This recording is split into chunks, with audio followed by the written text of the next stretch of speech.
Washington State takes on the Cal Bears. College football Saturday, cheering across the town. Coach laying down the law now. We'll score a touchdown, and the crowd goes wild. And boys having their fun. The game ain't over till the dirty job is done and won. Born to play, get busy, take it to the house, gonna get the job done. The pass isn't working, so we'll get them with the run. Cougars being tested at Cal, next on FSN.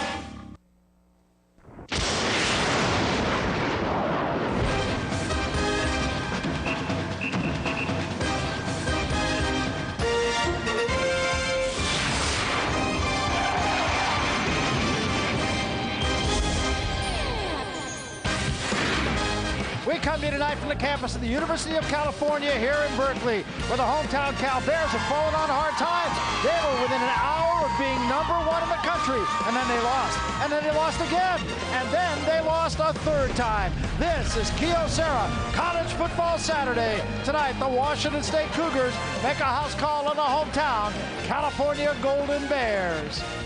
And hello again, everybody. I'm Barry Tompkins. You know my pal, my partner, the P, Petros Papadakis. And Petros, Jeff Tedford all of a sudden finds himself in some uncharted waters. He does. 3 straight losses in conference, and it could have been just one little thing here or there. It didn't happen. Like you said, LSU lost, and Cal was going to be #1 in the country, but they could not pull it out against Oregon State. And now they found themselves in a tough spot against an angry and desperate Washington State squad. But there is a given, and that is that Cal can move the football. Yeah, they sure can. They have an explosive offense. There's no bones about it. Deshaun Jackson is by far the most exciting receiver in the Pac-10. He returns punts. He goes end around. He can run hitch plays. He can go deep. He twists people's spines around when he runs routes. He is awesome to watch. And Justin Forsett has been banged up, but he's still one of the most physical tailbacks in this conference. These guys can eat up yards, and they can do it in a hurry. So Cal can move the football, but hey, guess what? So can the Washington State Cougars. Good offense. Oh, they can throw it around, and they can go downfield, and they have one of the best quarterbacks in the Pac-10 that you haven't heard about. He is a record holder, all-time quarterback at Washington State, and that is Alex Brink. He's a guy that throws a catchable ball. He's very smart. He's a wonderful young man to be around, and he's a great leader. He's never played in a bowl game, so you don't hear about him a lot, but this is a guy that has broken all the records up in Pullman, and he is a fabulous quarterback and a great leader, and they got a little bit of a roll going. I mean, They beat UCLA, and they're feeling good about themselves, so Washington State's coming in here with a little bit of swagger, Barry. They are just brimming with confidence coming off that win. Both teams, it should be pointed out, are a little bit banged up, so the question is going to be who's going to emerge as the healthiest team, both figuratively and literally. Washington State and California hooking up here at Memorial Stadium in Berkeley. Bears trying to break a 3-game losing streak, and the Cougs just trying to do what they've been doing. After the break, we'll send you to our College Football Saturday studio in Los Angeles.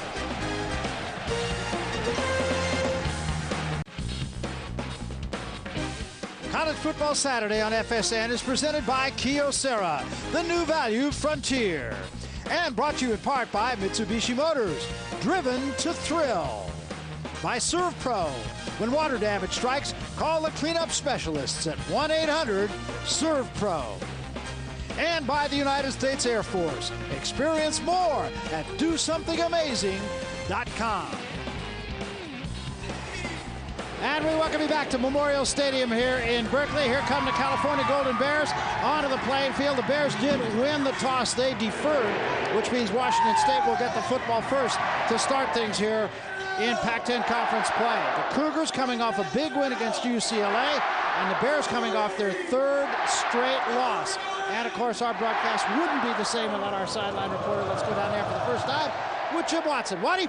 Barry, it's been a closely guarded secret in Strawberry Canyon for the last 7 days. Who would get the starting nod at quarterback for the Golden Bears? I just talked to Jeff Tedford not 3 minutes ago. He confirmed that it will be Nate Longshore. Of course, we know Nate Longshore very well. He's been the starter for the last 2 years, but he is playing with a high ankle sprain. So he'll be kept on a short leash and a close watch. Should he falter, Tedford will not hesitate to go with number 13, Kevin Riley. Now, Kevin Riley was a complete unknown until 3 weeks ago when he started in place of the injured Longshore against Oregon State. 14 seconds left. Cal, no timeouts, down by 3.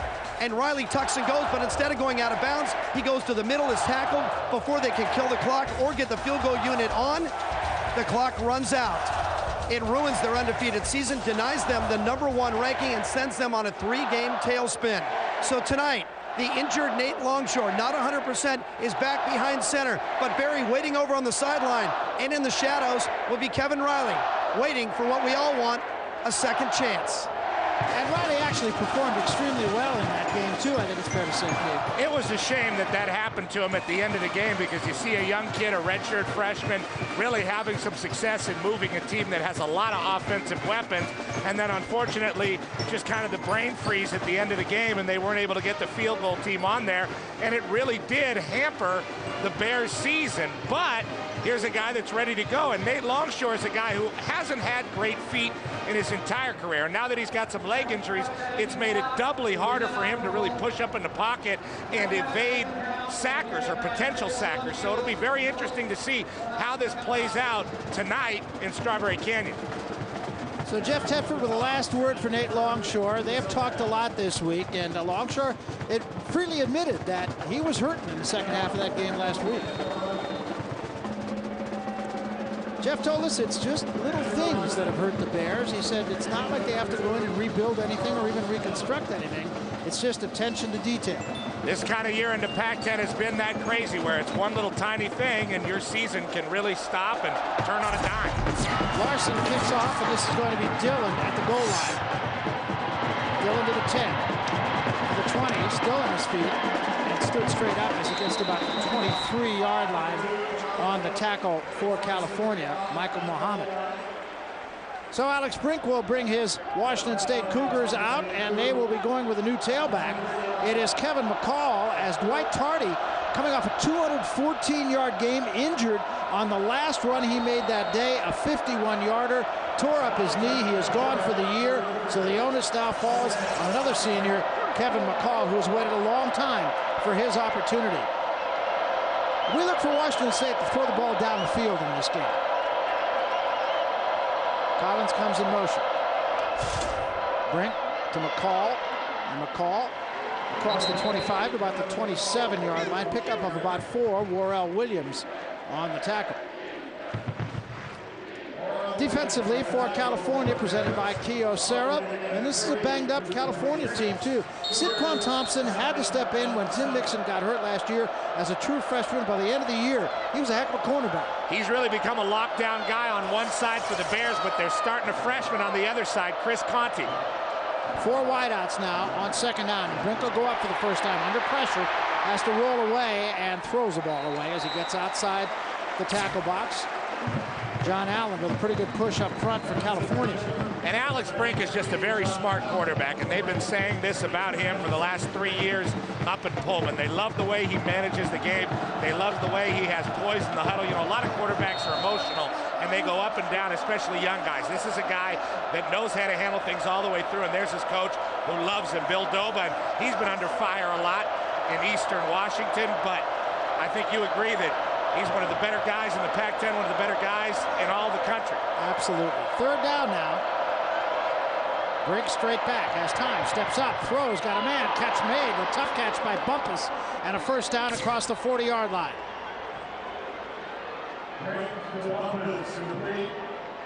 Gain of 18 on the pass from Brink to Bumpus, and Bumpus had to reach behind him, make a nice grab. Yeah, but Brink throws a very catchable ball, Barry, and that's what kind of separates him from some of the strong-arm guys that they've had in Washington State in the past. That ball kind of floated a little bit, and it enabled Bumpus, a very athletic guy, to sort of turn his body and get it. If it was in front, Bumpus was very dangerous with the ball. Would have been off to the races. Look at that. Within 3 yards of Hugh Campbell, who put up huge numbers many years ago as a receiver at Washington State. This time Brink rolls out, looks downfield, throws for Collins, and a great defensive job right there downfield by Zach Follett, who got a hand on the ball. No question about that. Jed Collins a good player, and him and Brink were sort of trying to communicate, and Follett was all over it. He's a very good player. See, he can rush the passer very well. He can play in gaps, but he can also play very well in space, and that's what you saw Follett do on the last play. But I think it's very clear that Washington State is going to drop back and really just try to grip it and rip it in this football game and take chunks off this field. I don't think there's any question about that. Follett, incidentally, is playing with a very sore neck, a chronic neck injury. We'll tell you a little more about that. There's McCall, left side, got a little bit of room. McCall, head down across midfield to about the 47-yard line. Nice clear-out block that time by Bobby Bird leading the play. Well, we got to see a lot of Kevin McCall last week versus UCLA. He kind of spelled tardy when he got tired, and watch the offensive line moving pretty well. They pull the center and the guard, and they get around pretty well for McCall, and he does a good job of getting right behind those guys and getting vertical in a hurry on the sideline. That was kind of like an isolation play just out on the perimeter. Very nice by McCall. Washington State offensive line healthy, really for one of the first times this year. Four-man rush this time. Brink throws through behind Bumpus again, who took a vicious shot. I believe it was Bernard Hicks. That was Bernard Hicks, the junior, out of Fresno, California, just putting it on Bumpus. And that time was not a forgiving behind him throw by Alex Brink, and Bernard Hicks made it pay. Jeez, fourth down. So now you got your rugby-style punter. Now, I don't know how many of you have seen this, but he will roll out and then he will punt the football. Makes me want to move to Australia. Yeah, that's right. Here it comes. And he's got the option to run. And he kicks this one a little bit farther than he would have liked. So that punt by Darrell Blunt. And we'll jump away. Scoreless game. Cal will have it for the first time when we come back. Scoreless game. We're just getting started here as California will have the football for the first time. Tonight's broadcast is on AFN, the American Forces Network, broadcasting to the U.S. Armed Forces serving in 177 countries and aboard ships at sea. They're watching around the world in Iraq, Germany, Italy, Southwest Asia, South Korea, and Japan. And we welcome all of you.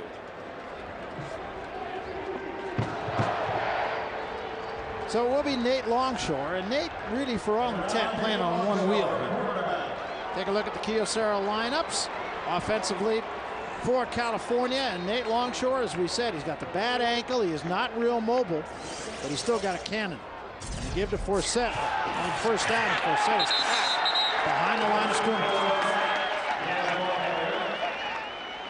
Wachaku on the tackle. Here are the Kyocera defensive lineups for Washington State. And they're going with a 3-4 now. They had been using the traditional 4-3 all along. Greg Trent, their leading tackler, but he's got a lot of help from his friends. Linebacking core at Washington State's been playing great. Well, they got four guys doing it right now, and you'll see them flying off the edge and putting a lot of pressure on Longshore. Put 7 men in the box this time. Now Longshore straight back to pass. Throws a little out. The catch is made this time. It's going to be short of the first down. Jordan on the reception. And so far early in this ball game for Cal, early in this series, we have seen things that aren't really indicative of this team. You saw Justin Forsett not really running downhill, but sort of sideline to sideline. That's not his game. And then the short passing to Robert Jordan. That is not what Cal wants to do. They want to go downfield vertically, and when they run the ball, they want to run downhill right into the teeth of that defense. That's when this team is playing well. So third down and a long 2 out of the gun. Longshore throws, catch made by Hawkins. First down just across the 30-yard line. Andy Mattingly on the tackle for Washington State. So LaVelle Hawkins, pretty good receiver here, Barry. Their leading receiver this year. That was not an easy catch either.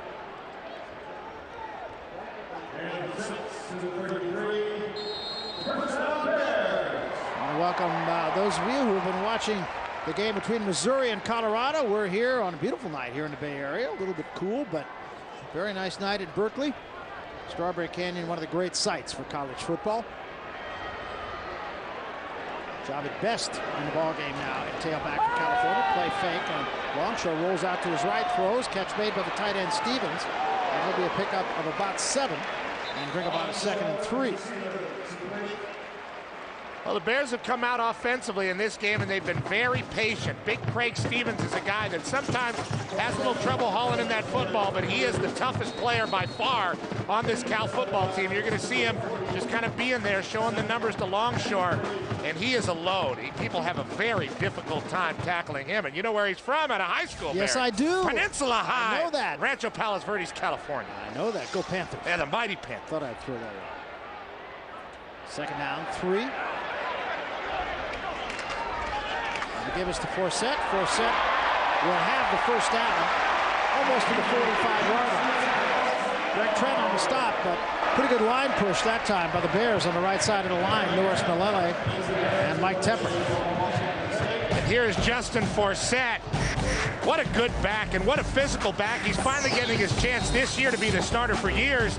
Backed up Marshawn Lynch here and did a great job. Almost 1,000 yards in 2005. Built low to the ground. He's got great feet, great spirit. Call him Tex because he's a young kid out of Texas. That's right. If you're from Louisiana, they call him Louise. Longshore short drop, quick screen to Jackson. And Jackson tackled just as he makes the catch. Fine defensive play by Hussein Abdullah. Time now for a Kyocera game break. Here's Mike Goldberg. Bearing number 19 USC at home against Oregon State. John David Booty back behind center, and the offense is alive again. First to Chauncey Washington, here to Patrick Turner. All USC at home, 24-3 in the third. Booty with a couple of touchdown tosses. Nice to have John David Booty back under Pete Carroll. Thank you, Mike. SC back on the winning side of things. Well, despite that Stanford loss, they're still pretty tough at home. Yes, they are. Still a pretty good football team. A lot of good players. Slot right this time for Longshore on second down and 10. Quick toss again to Hawkins. Hawkins gets to midfield, across midfield, about the 49-yard line. It'll be about 4 yards short of the first down, and a little extracurricular going on the sideline, but I did not see a flag. Well, it doesn't look like it, that there should be a flag when a guy is struggling. That Chima Wachiku coming in, the freshman who's played very well for Washington State. When a guy's struggling for extra yards, you expect defenders to try to put hits on him. We used to call that the wave, you know, get down before the wave hits you. And there you see Hawkins struggling for extra yards. That's Mattingly Trent on him. And he kind of gets thrown down there by Christian Bass at the very end of the play. Third down and 4 now. Big play here for California early in this game. Longshore put it up again. Throws, flag down. Catch is made by Jackson. But let's see about the flag. Flag is thrown right at about the 46-yard line of Washington State. It's always very interesting to see how Jeff Tedford tries to get Deshaun Jackson involved in the football games, whether they give him the ball on reverses or throw it to him short or go deep. Offside, defense, number 9. Penalty is declined. Result of the play, first down. So the Bears another first down. It was Lance Broadus who was the man who jumped offside. Here's our KFC scouting report on Deshaun Jackson. 28 touchdowns in 32 career games, not too bad. Well, he's definitely a threat. He doesn't see a lot of one-on-one coverage. It'll be interesting to see what Washington State tries to do with him. In the 2 games this year that he really did face pure one-on-one coverage, Oregon and UCLA, he really did go off and have landmark afternoons. 9th play of this drive. Longshore 6 of 6 on this drive, 78 yards. Javid Best in motion to the far side, so an empty backfield for the Bears. Short drop this time for Longshore. He throws. Best makes the catch. Best to the 30, picks up about 8.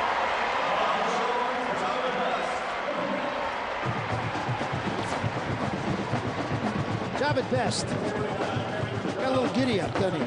It's always great to watch all these different athletes, and you see the distribution that Cal has gotten going early. It's difficult to understand why they've lost 3 state conference games with all these different guys. Best, Jackson, Hawkins, these are all guys that can score from any spot on the field, and the Pac-10 doesn't have teams that have 3 or more guys like that. Cal is the only one that has that. These are guys that are threats if you're on the 1-yard line or your own 1-yard line. There's Forsett, and Forsett is going to be stood straight up, tries to bounce it outside, and is knocked down at about the 31-yard line. That's going to be a loss of about 2 yards. Hussein Abdullah on the stop again. They run the football pretty well. Here you're going to see Cal's offensive line, which is always pretty good under Jeff Tedford. Getting a pretty good push, but Forsett just a little ginger to the line of scrimmage after Opati Patuatoa.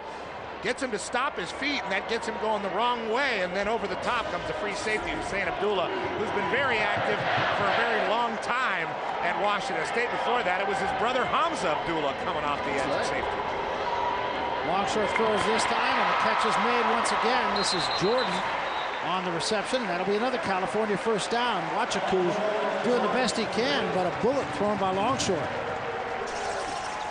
You're You're going to see Jordan. If there's a possession receiver on this team, it is Jordan. Does a good job of just squaring up his body and securing footballs. He always has a lot of catches, not necessarily for big yardage, but he does rack up a lot of catches. It seems like he's been playing here since 1989. He's been putting in work, and he changes his number every year, kind of reinvents himself.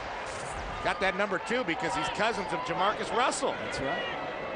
Paying homage to his cousin. I think it's Marshawn Lynch, actually. It was his cousin. That ball is incomplete. And that is his first missed pass, intended for Brian Holly.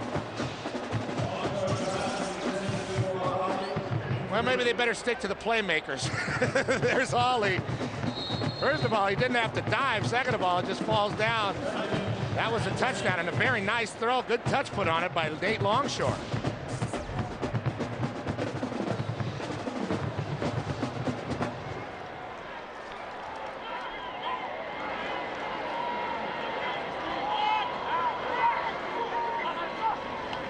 Longshore this time gives to Forsett. This time he's got a little room to the 15-yard line, inside the 15 to the 14-yard line. Got there in a hurry.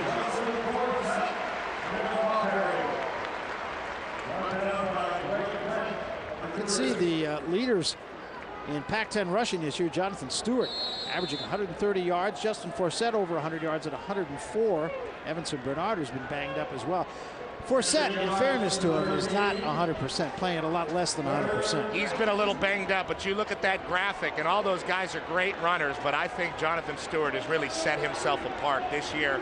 He's got a lot of help with the offense he runs, but he is by far the best running back in the Pac-10 this year. Forsett could be up there, but he has been banged up, hasn't been able to run that physical style. Here's Best this time on the reverse. Best inside the 10, stays on his feet to the 5-yard line. Javid Best, when we talked to Jeff Tedford about him yesterday, said this guy is really special. He said he's not a track guy who plays football, it's just the opposite. He's a football player that's good at track, and you're going to see Bass miss this tackle.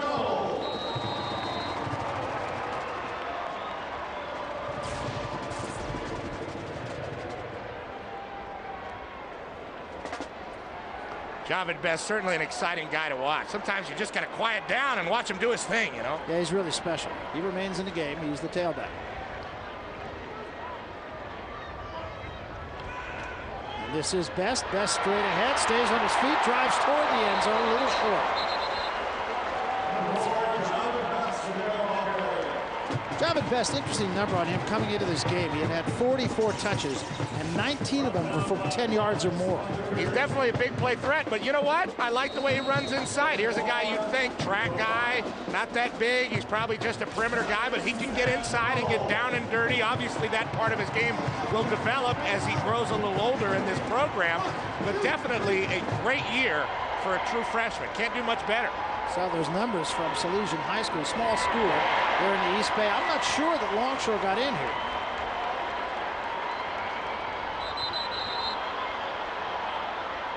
Washington State trying to make a claim that they got the football.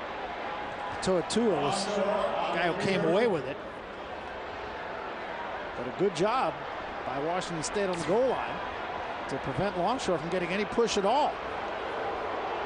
Well, this is definitely what Cal needed. They needed an efficient first drive for their confidence.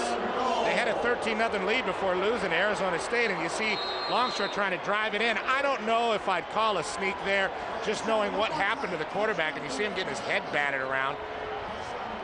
1, 2, 3. I mean, look at his legs trying to drive. You know he's got bad legs, and then you see his head getting all knocked around in there.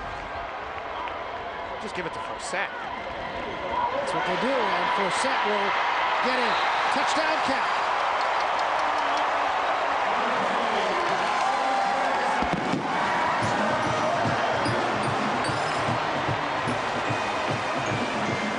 Well, you got to say that was a very efficient, very strong drive by the Bears. It finishes up with Forsett. They get him in the lane right outside the perimeter. The linebackers don't scrape over. 17 plays, 80 yards. 7 minutes, almost 8 minutes. Beautiful drive by the Bears, and they distributed it well. They got the tight end, Hawkins, Jordan, Jackson, Forsett going in the right direction, and Best. Beautiful. So the try for point now.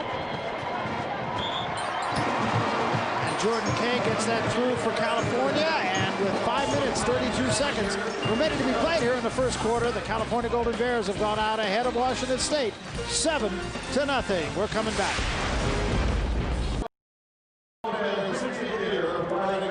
Bears lead at 7-0, 5:32 remaining here in the first period. Very effective drive for California.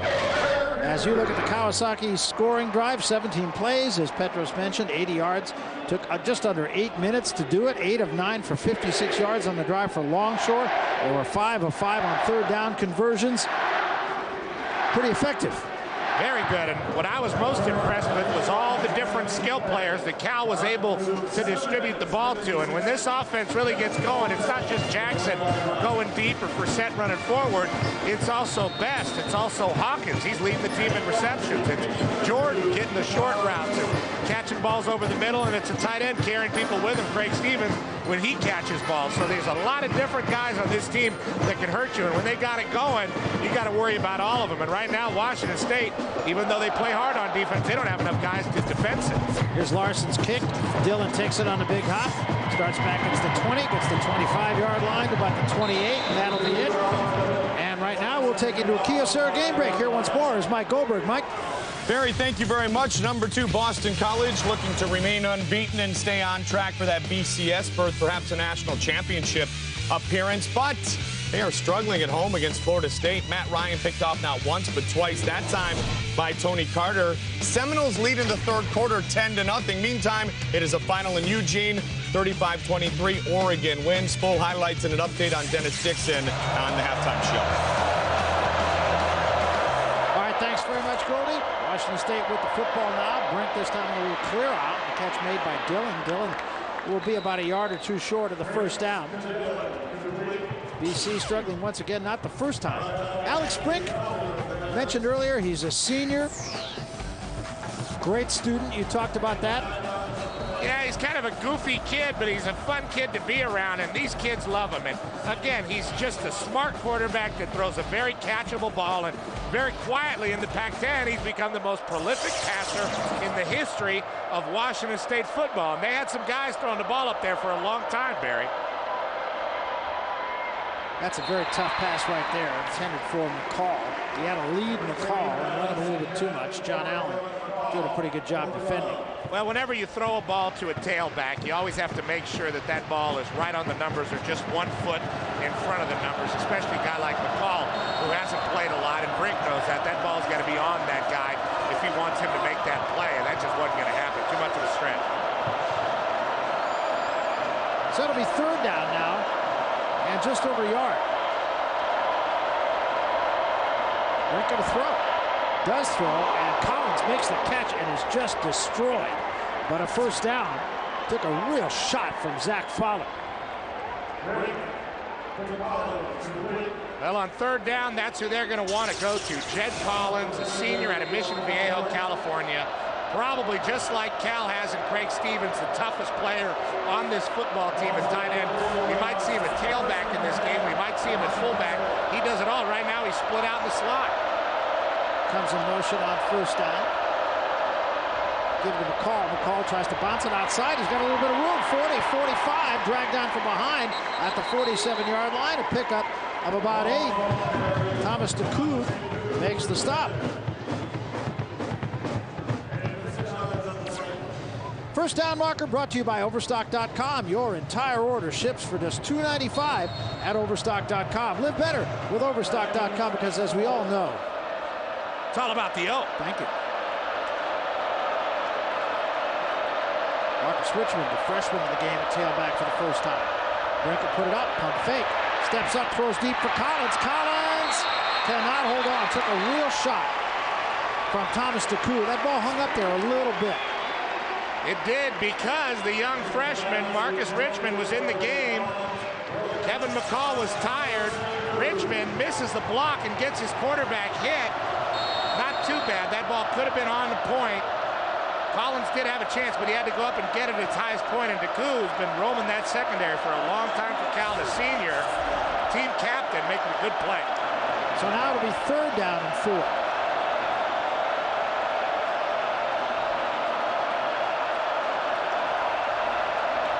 Brink checking off here.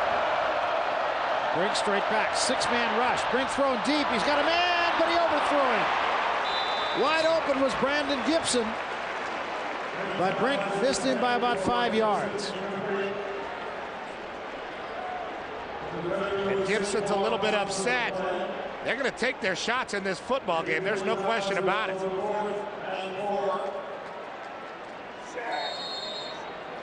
Seven to nothing ball game, 3:37 remaining, and once more the Cougs will have to punt. They're not afraid of Deshaun Jackson. They said they will punt it to him if they need to, but they get very good coverage. And here once again is Blunt, starts to run. Now he hits one and takes a big hop, and good coverage once again by Washington State. They've been doing that.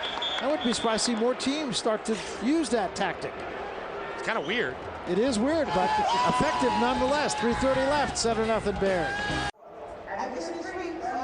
We welcome you back. It's a 7-0 ball game. California scored on its first possession, a long drive which consumed almost 8 minutes. They'll have it for the second time now, and we'll take a moment to recognize the U.S. Bank Pac-10 Conference Players of the Week. Willie Tuatama came up big last week, 510 yards, 5 touches, not bad.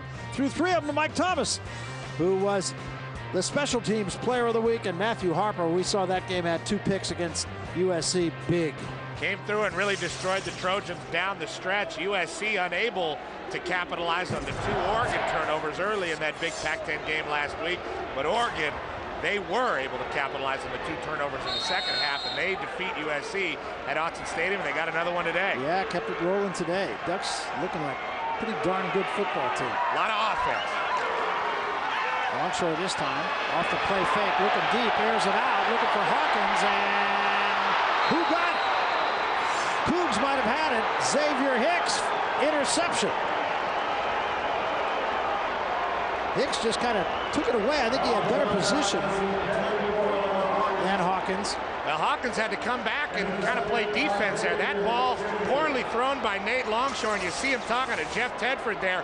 This could be part of the leg issue with Nate Longshore, not able to really step in and deliver this football the way he should have. Hawkins was behind the defense, but that ball is thrown short. Hicks out of Fullerton, California, just a sophomore, steps forward and makes the play and fights for it. Good job by Hawkins trying to get back to that ball and bat it down. Great play by Hicks to fight for it. Well, it really was. McCall back in the ball game. Now this is McCall on the short side. McCall midfield to about the 48-yard line. Now a gain of about 4 yards. McCall runs pretty hard. He's running hard and he's doing a good job. They talked about his unselfishness. He's the guy that's a redshirt senior, been around a long time, hasn't played a whole lot, especially the tailback position, and hasn't really gotten down. They've asked him to do a lot of different things, kickoff team, punt team. He's always played hard, and they love his unselfishness, and here's his opportunity to contribute, running the football, and he's doing a good job. Absolutely. 2nd down and 6 now, following the interception. McCall again, right up the gut, this time nothing doing. Maybe a yard. Williams and Allen on the tackle for California. And that's part of the deal when you're playing tailback and you haven't played a whole lot and you're expected to play and run into the teeth of the defense with guys like Warrell Williams. McCall is going to be expected to bring it every play, not just every other play, and it gets kind of difficult when you're expected to carry the load. And, you know, you have 10, 11, 12, 13, 14, 15 carries. It really starts to wear on you and your body. That's something you really have to get used to. A guy like Forset's used to it. A guy like McCall, absolutely not. Blitz comes, a late blitz. Now Brink steps up. He's got no place to go, and he's cracked short of the line of scrimmage. And once more, the Cougs will have to give it up. Zach Follett once again. Well, Follett's going to be very active inside and outside, and that is very unfortunate for Washington State. They needed to take advantage of that great field position. They need to put up a touchdown because touchdowns are what they're going to need in this football game if they want to have a chance to win on the road. They have not been good on the road, and everybody knows that Cal's offense is going to keep on keeping on and attack every time they get the football. So once again, it'll be Blunt to do the punting. And again, he will roll away. Here he is. And just kind of stick this one. And it always seems to take a good bounce. And this one's going to roll inside the 5-yard line. That's about as good as you can do it. How about that? Not pretty, but that one pretty effective. I'll say. Starting to buy this rugby style. Well, it always seems to get a good bounce. Let's go to the sideline. Jim Watson, what do you got? Well, of course, there's been headlines made out of Strawberry Canyon for the past year and a half or so, but it's not all about football. They're looking to put up a new building, the Student Athlete High Performance Center. They want to do it just outside the stadium, but they're going to have to take down some trees to do it. And some people, of course, are against that. It's Berkeley, remember. There's always two sides to every story. Some of these folks have been up in the trees since December 1st. Now, it's oaks and redwoods, and none are endangered. It's all part of earthquake safety is what the university says, and the university also says they'll plant 3 trees for every one they cut down. All right, thanks, Waddy, and the give is to Forsett. Forsett will get to about the 10-yard line, a pickup of about 7 yards. It's kind of become a novelty out here, those people in the trees.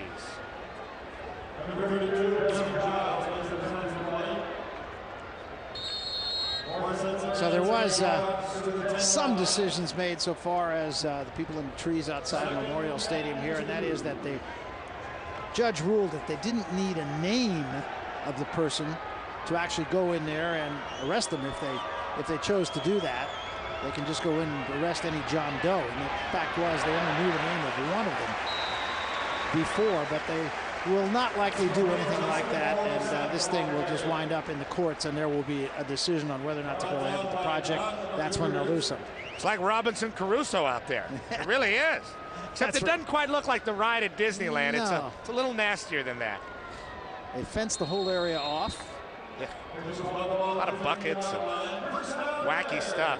In the meantime, Forsett's doing a great job getting Cal into some great field position, running hard the way he normally runs. Absolutely. I want to make one other correction, too. We've been calling the punter Darrell Blunt because on our program he does show as number 8, and that's the number of the punter, but we're told that Reed Forrest, who wore number 32, is now wearing 8, so he is the punter for Washington State. Forsett again, and he kept his feet, and I think they'll give him forward progress all the way to the 25-yard line. Check out Forsett running hard. We've talked about him being banged up just all over his body. This is his first year starting and carrying all the load for the Golden Bears. But watch the anger that this guy runs with. The second he gets going right upfield is when he is most dangerous. And look at him. Legs never go down. He keeps running hard. The Washington State players slow down, and Mattingly's got to push him down. What a physical run by Justin Forsett, son of a preacher man out of Texas. And with that, we come to the end of the first quarter. So 15 minutes are in the books, and it was a first quarter that was pretty much dominated by the hometown Cal Bears. Not so much so on the scoreboard, though. It's only a 1-touchdown game. The Bears 7, the Cougars nothing. Second quarter coming up.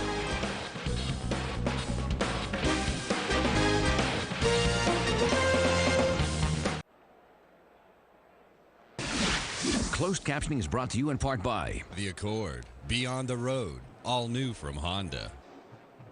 So we start the second quarter. Barry Tompkins, Petros Papadakis alongside Jimmy Watson on the sidelines. 7-0 ball game. California, a long first drive, resulting in a Justin Forsett touchdown run. Also around the Pac-10 today, Arizona was already a winner. Oregon a winner over Arizona State. UCLA dropping its second game in a row. USC a 24-3 leader at home over Oregon State. Give to Forsett right up the middle. He's going to have the first down across the 25 to about the 26-yard line. Let's take a look at our American Airlines BCS Top 10. Ohio State, they had to come from behind, but they did beat Wisconsin. Boston College, as we said earlier, Mike Ober told you, losing to Florida State. We'll keep you posted on that game. LSU had 2 touchdowns in the last 3 minutes to come back to beat Alabama. Arizona State will drop a little bit now, having lost to Oregon, and of course Oregon will move up. Oklahoma having an easy time at the moment with Texas A&M. West Virginia didn't play. How about Kansas putting 76 on the board against Nebraska? They just stopped playing defense in Nebraska. The guys that used to play on the black shirts, those proud guys, they're having a tough year watching Nebraska football, that's for sure. First down Bears.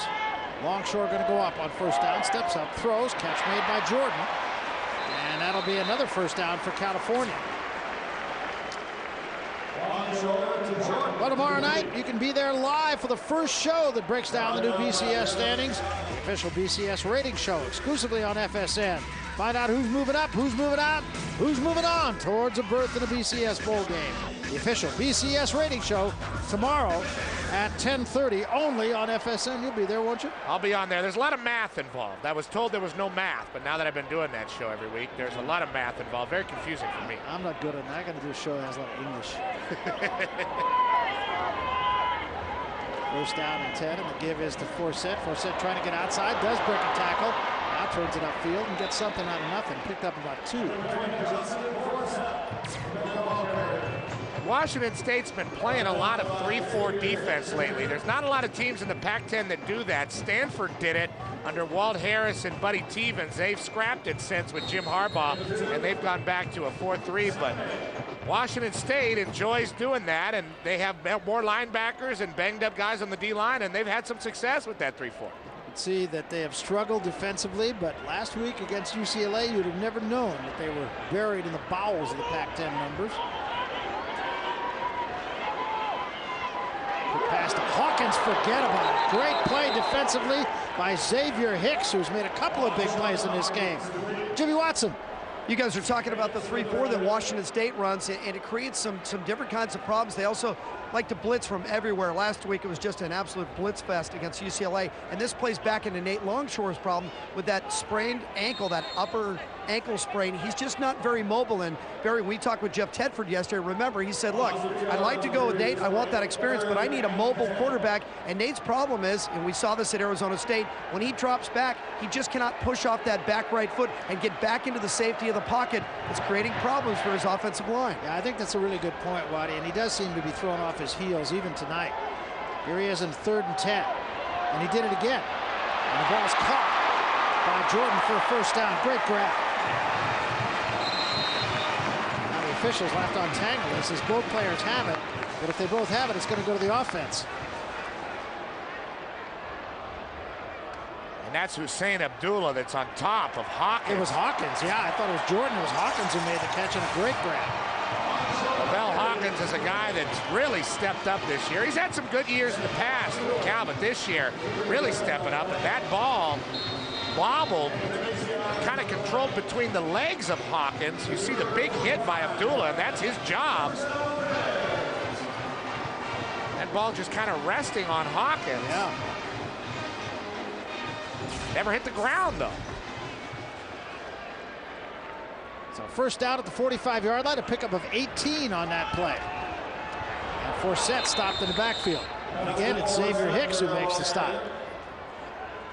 You know, every time we've seen this Washington State defense, we see these different guys just flying off the edge and putting in big work. Here you're going to see Hicks coming in and making the play basically on the run-through on Forsett. See, that guy's not accounted for. He's just got to get in there very quickly. Tepper doesn't come off to block him, and he gets to the legs of Forsett in a hurry, and that's what the Cougs will do. They're going to bring people off the edge, pressure, pressure, pressure, and they're going to gamble for the entire game because they feel like that's their only chance to win and stay with this Cal offense. 2nd down and 11. Pass is caught by Jackson. Jackson shakes a tackle and then takes a shot, but he does pick up about 7 yards on the play.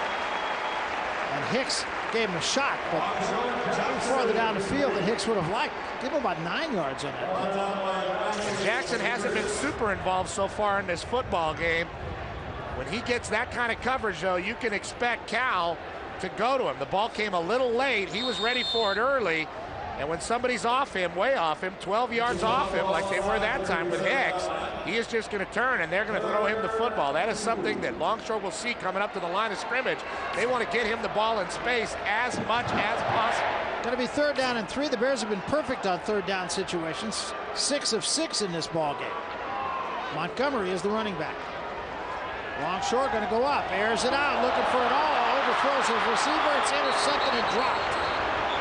And again, it was Hicks who had it in his hands. Xavier Hicks has been very involved so far in this football game.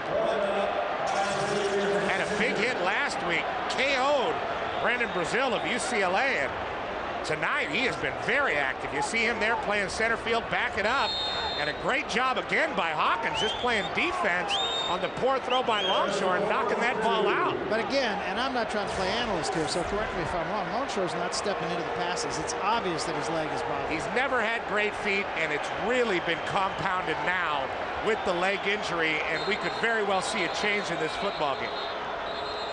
So it's 4th down. The Bears are going to go, and we've got all kinds of whistles here.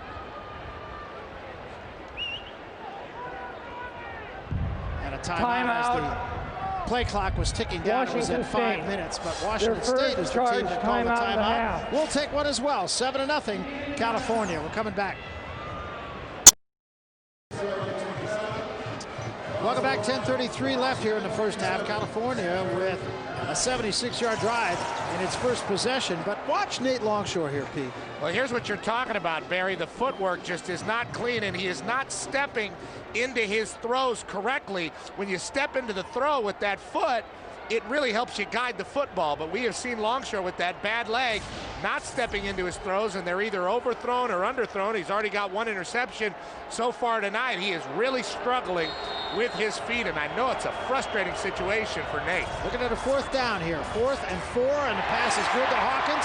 Hawkins at the 30, trying to take it to the outside. Can't do it, but it will be a Bear first down at the 27-yard line. Xavier Hicks again on the stop. Hawkins has really turned out to be a pretty special receiver. He's a very excitable young man, a senior out of Stockton, California, by way of San Francisco City College. That time, just making a nice break on the ball, very simple out, and we're going to see Longshore on the move, and once again, off the back foot. It's really a crapshoot when you do that sort of thing. Short passes are a little better, but when they try to go downfield, that ball is very often off the mark. Longshore going to go up again. Throws this time wide open and unable to hang on to it was Hawkins. That one would have been the easiest catch of the night for him. Perhaps too much celebration on the first down. And he's saying the my bad thing. Usually a catch that Hawkins makes, and all these receivers, very good hands and very reliable receivers. Longshore again, just swinging that leg, horrible form, but that ball really on the mark. Abdullah not there in time. That's a catch that should have been made. And got to say a lot about the courage of Nate Longshore out there with the really bad legs. He's not a really mobile guy anyway, but he's out there battling and making some of these throws. Absolutely. Here's a reverse this time to Jackson. He's got room. Jackson trying to get the outside, does 20, 15, tries to stay in and can't do it. As he's dropped and might have lost the football. Let's see. I don't think so. I think they're going to say the ground caused that. Pick up a 13. But when Deshaun Jackson gets going on the perimeter, everybody holds their breath. Nobody wants to get a hot dog, but what he really wants is to get in this lane here. He doesn't get there. Watch him. He'll jump outside, and that's when he kind of gets cornered. Still a good gain, still a first down, but if he gets in that lane right on the hash, look out, because that's where he does a lot of damage. This is a guy, a lot of people were talking about the Heisman Trophy, but frankly, he's had a bad thumb and simply just hasn't had enough touches to get that Heisman hype going. Plus, the 3 conference losses don't help. We work with his brother, Byron, at FSN down in Los Angeles. Great guy. There's a give to Forsett. Forsett will get it inside the 10-yard line. Pick up a 5 on first down. The Bears not being spectacular, but being efficient. Well, they've taken some shots downfield, and they've had some open receivers. Longshore's inability to really throw deep in this game is what has held them back. You see Tedford with that giant play sheet. That's like a school science project type of play sheet. Got a lot of plays, though, I guess. He's got a lot of them. 7 minutes have been used on this drive so far. And here, once again, is Javid Best. And Best gets it going in the right direction inside the 5-yard line. That's going to be close to another first down. That's the 3rd reverse. Let's go to Jim Watson once more. Javid Best, you got to like him. Yeah, Javid Best, he's a local kid. You know, he's only grew up about 7 miles from here in Salesian, and we saw him at the California State High School track and field meet when he stopped time in the 100 meters in 10:31, and nobody else was close to him. He also ran 2nd in the 200. He's averaging 8 yards a carry. He's 3rd best in the conference in kick returns. Tedford says you can't put a leash on him. Zach Follett says he reminds him of Reggie Bush. Bob Gregory, the defense coordinator, just says, wow. He's also tough and hungry. Petros, he's a gunner on punt and kick returns, and he's got 12 tackles. Gets involved, there's no question about it. Give us to Forsett on 1st and goal, and Forsett will be stopped at about the 2-yard line. Kendrick Dunn. Bears' offensive line has been excellent in this game. They have not allowed much penetration by the Washington State defense. And they've had to do that with the leg injury to Nate Longshore. He was originally hurt late in that big win at Oregon. Kevin Riley took a couple snaps at Oregon that day before Nate returned, and ever since then, Nate's had problems, and they've done a lot of max protection, a lot of different things just to keep him clean, standing in that pocket. Second and goal, the ball at the 2-yard line. Give it a Forsett again. Forsett's cracked. Doesn't get anything.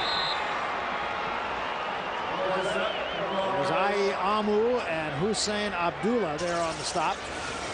Say what you will about Washington State this year. They haven't had the best season, but it's not for lack of effort. These guys play hard, and they don't stop playing. And there's been no give up in them this football season. And that goal line play, another testament to that. Bill Dobin knows how to coach defense, and these guys get very aggressive, very physical, especially as that field shrinks. They've been fantastic on the goal line. So now it's third down. Forsett actually lost about a half yard on that last play. And here's the option to Forsett, and nothing doing. He's dropped all the way back at the 8-yard line. Hussein Abdullah just was not going to be fooled. And that's a tough call for Cal to make. I know that they were trying to catch the Cougs off guard with the option, but Nate Longshore very hampered in his running ability. Mattingly gets to him very quickly, and then it's a one-option thing. You get it out there to Forsett, and Abdullah's got the angle and makes a good play on him. Forsett never really had a chance there. So they will have to settle for 3 as Kay comes on to try a 25-yard field goal. Kay 7 of 13 on the season. Was not supposed to be the kicker at all. Schneider was supposed to be the kicker for California, and he's been injured all year. Kay's try is on its way, and it is good. So the Bears had 3 more on a long drive. 6:21 left in the first half. California extends its lead to 10. It's a 10-0 ball game, and we'll be back. College Football Saturday on FSN is brought to you by Verizon Wireless, by Aflac. Ask about it at work. And the first down marker is brought to you by Overstock.com. With the convenience of shopping at home, you can save up to 70% on amazing deals from Overstock.com. It's all about the O. Those are almost all your favorite places right there. My favorite street in the world, Telegraph Ave. Rasputin music, you see it there. Amoeba music is on there. Get any CD you want, record in the history of the world. It is the most flavorful street in these United States of America. Top dog, right? Top dog. Top dog, you got to make a right on Telegraph if you're walking toward campus. Top dog is on Durant. Don't get me started about Top Dog, the greatest hot dog stand in the world. You're going to be getting hot dogs for the rest of your life. Well, there's a sign right over the grill. You know what it says at Top Dog? No one for president. That's right. That's the style of Top Dog. They may get their wish. There's Dillon at the 5-yard line. Dillon to the 20, to the 25, and that's going to be about it. California has maintained possession. They have a 13-minute edge in possession so far. 2 monster drives. 10-minute drive and an 8-minute drive. Let's take a look at our Aflac trivia question. Which ex-Washington State lineman was a charter inductee in the National Football League Hall of Fame? Charter. It wasn't Calvin Armstrong. It was pretty recent. Got me. Edward R. Murrow didn't play football, did he? Light body. Love Jefferson was a tight end.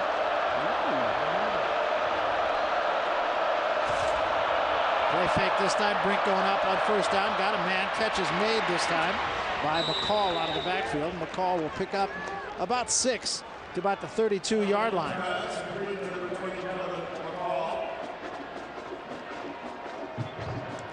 First down marker brought to you by Overstock.com. Save up to 70% on brand name products. Live better with Overstock.com. We know why. Because it's all about the O, Bear.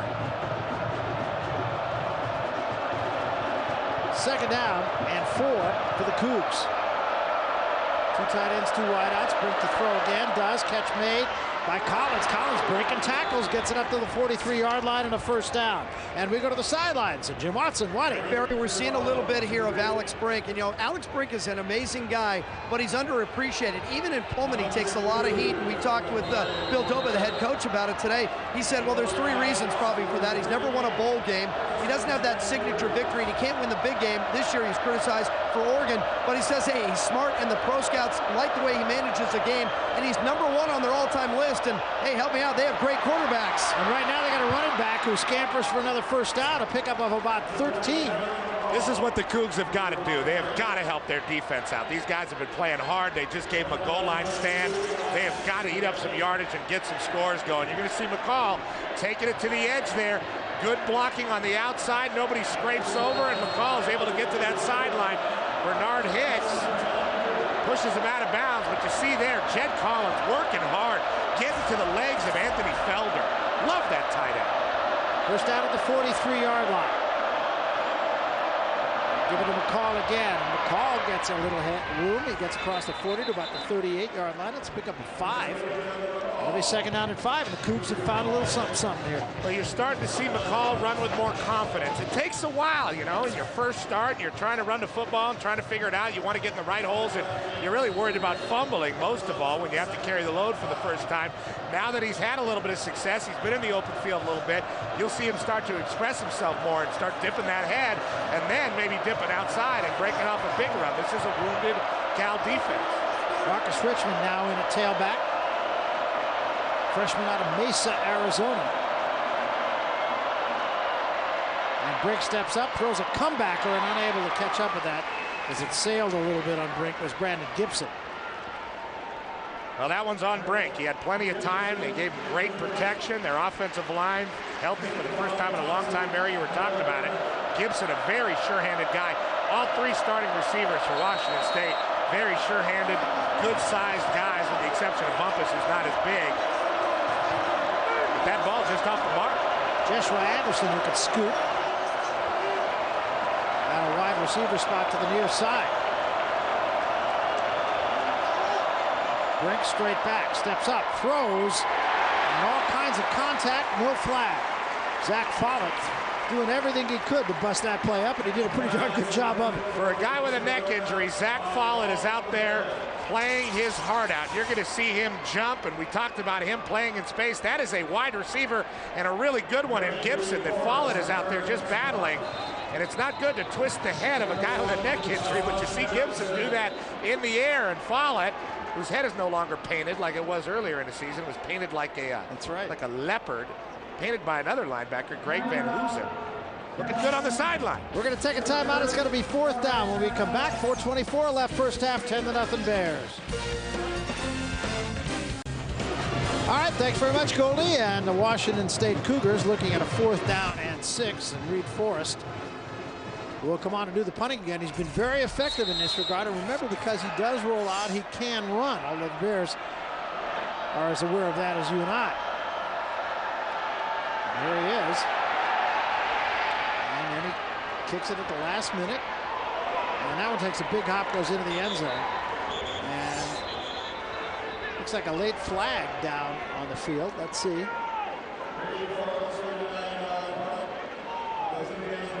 Now, it's not a flag. It's just it was just a mark of where the ball hit. Flag. And this will be. Let's take a look right now at our Aflac trivia question, which ex-WSU lineman was a charter inductee into the NFL Hall of Fame, and the answer is Aflac. Well, the answer is Mel Hine, of course. Wow. Back in 1930, no, he played 15 years with the New York Football Giants and played both ways. God bless him.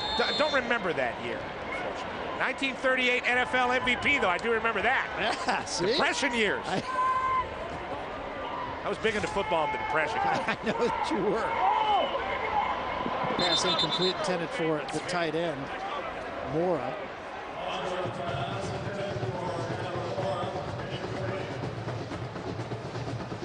Well, the Cougs had their opportunities. Their defense gave them some opportunities, but had a very difficult time moving the ball against a wounded Cal defense. They did some good things. They just really couldn't get it together. Cal's offense has looked herky-jerky at times, but there's just no denying the talent that they have on that side of the ball. They just kind of slowed themselves up. And the Cougs have been pretty good, making them guess with blitzes and angry stuff that they've been doing. Yeah, they have. Second down, and the give is to Forsett. Forsett will get about 5 to the 25-yard line. It'll be 3rd and 5. Bears with 2 long drives, and that's been the ball game so far. Cougs unable to generate anything offensively.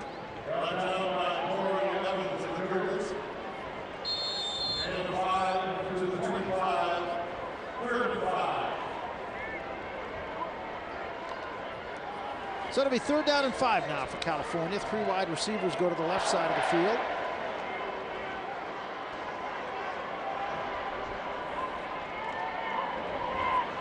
Longshore will throw, does for Hawkins, incomplete. Threw it to the wrong side.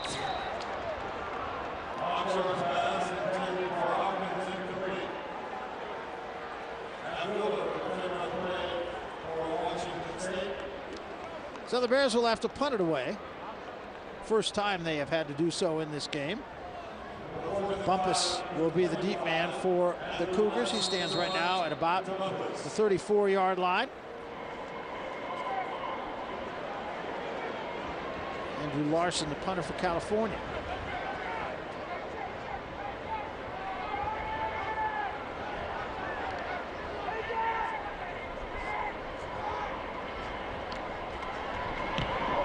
This one is a high end-over-end kick that Bumpus will let hit, and it takes a Washington State bounce all the way back almost to midfield before the Bears can down it at the 49-yard line.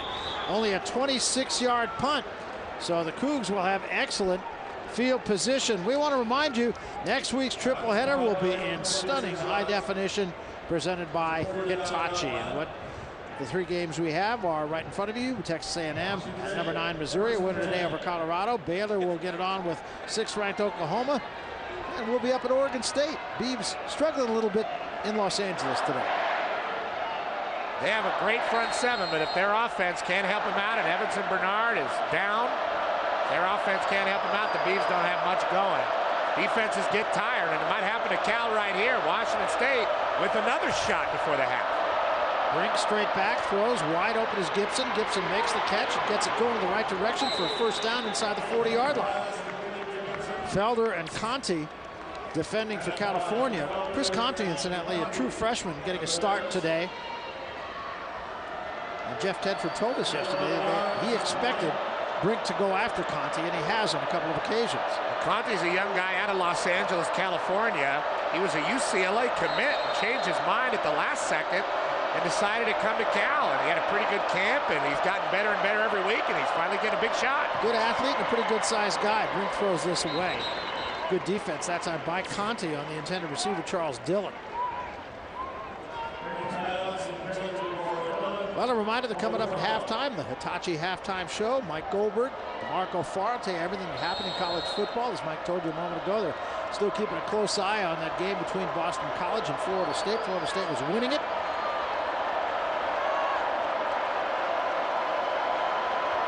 Second down and 10 for the Cougs. There's McCall. And McCall will get it to about the 36-yard line. And it's going to be 3rd down and 6. And a big play, I think, right here. Big play, and watch them try to involve Jed Collins. He's been their guy on 3rd and short and done a fine job. And they also have some pretty good receivers that can get it going. I've been impressed with Kevin McCall in this football game. For a guy that hasn't played a lot, he's done a great job, number 1, of ball security, protecting that football. And he's run upfield. There you see Jed Collins. He might be their guy here on 3rd down. Brink just 6 of 15 in the ball game. Straight back to pass with time. Now he throws, got a man. Incomplete and intercepted. Picked off by Deku. And he will get it back. It's Sidquan Thompson on the interception. And Thompson's going to get it all the way back to the 41-yard line. That ball was underthrown a little bit. I think maybe thrown a little late by Brink, because his man was wide open. He was wide open. Brink was looking at Collins, and Cal had the same idea we did in the booth, that Washington State was going to try to get to Collins. There's Collins running down the hash, and there's Dillon wide open. That ball way late coming over, batted up in the air by Hicks, and it's just hanging up there like a balloon for Sidquan Thompson to run up under and make the big interception. And once again, another opportunity for Washington State offensively to help out their team and get some points on the board going into half. Runs awry, and Cal with very good field position. Javid Best in the ball game now at tailback for California. He gets it on a swing pass. Look out, 40, 45. Gets it going to midfield, across midfield to the 48-yard line. This guy's exciting every time he touches the football. And a flag comes in late.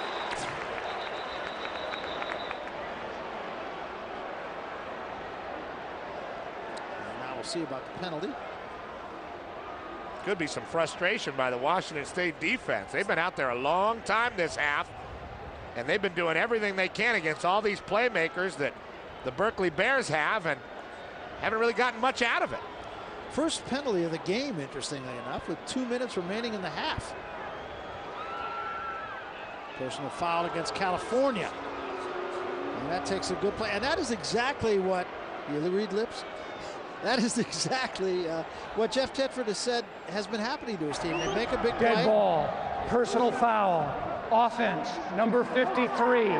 15-yard penalty from the end of the play, second down. Mike Gibson is the guy who is guilty of the personal foul. And that's just exactly what Jeff was telling us yesterday. It's those little kinds of things that just implode on his team. You just can't have it. Not in this conference, not this year, not with the competition. Doesn't matter how many playmakers you have, how many guys you can throw out there that put up big numbers. To make mistakes like that against anybody in this conference, anybody, doesn't matter. Stanford beat USC in the Coliseum. There's Forsett on second down, tries to bounce it outside and is pulled down from behind by Hussein Abdullah. We're talk about the Pac-10 conference standings, and here's where we are right now. Most of today's play is concluded already. Oregon now 5-1, Arizona State 5-1, having lost today up at Eugene, so Oregon now could be the masters of its own fate. USC at 4-2, still very much in the running. UCLA 4-2, but they've dropped 2 in a row. Oregon State losing today, 3-3, and California trying to get to 3-3. The game a lot of people had circled, USC coming in here on Saturday. Still a big game, but not as big as everybody thought it was going to be at the beginning of the season. And again, the blitz comes, and the ball is thrown a little bit quicker than it probably should have been, and Hawkins unable to catch it. It was Greg Trent coming on a blitz. And Cal's going to have to punt again. Their offense has really hit a snag, and they've been having some great difficulty, gotten away from the run a little bit with Forsett. Washington State really able to pin their ears back and go after the wounded Nate Longshore. And Washington State, with a good return here, is going to have another shot to score before halftime. Cal was 6 of its first 6 third down attempts, and now 0 for its last 4.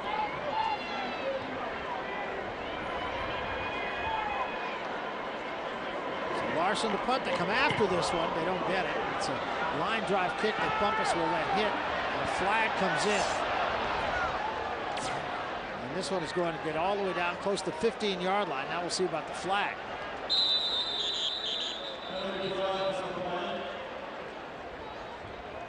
"43-yard punt, no return."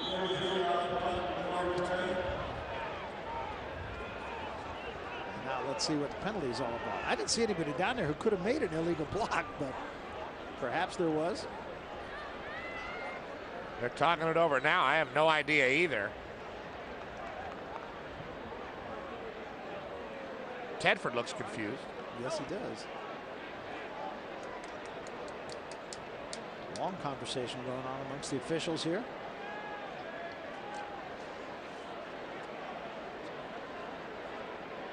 The referee today is Jack Wood. And it was a block in the back.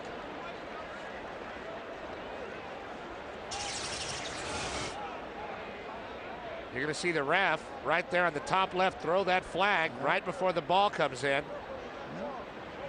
That was the foul on somebody trying to block Javid Best. That was a better look. Thomas DeCoux. There are 2 fouls on the play, both fouls on the receiving team. Holding, receiving team number 15, that penalty is declined. Block in the back, receiving team number 29. That penalty is accepted and will be enforced from the end of the kick. Benny Ward and Romeo Pelham, both guilty. It's not good when you have two guys on the same special team with illegal blocks, and Bill Doba knows it. Can't make mistakes in special teams, especially on the road. Those are very difficult to overcome. And now what would have been an opportunity for Washington State has kind of turned into let's run the clock out and talk it over at halftime.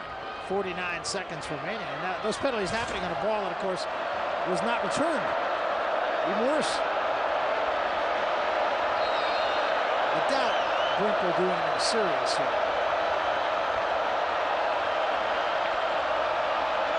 Give it this time. Straight ahead to the call. He'll get a yard or two. That'll be it.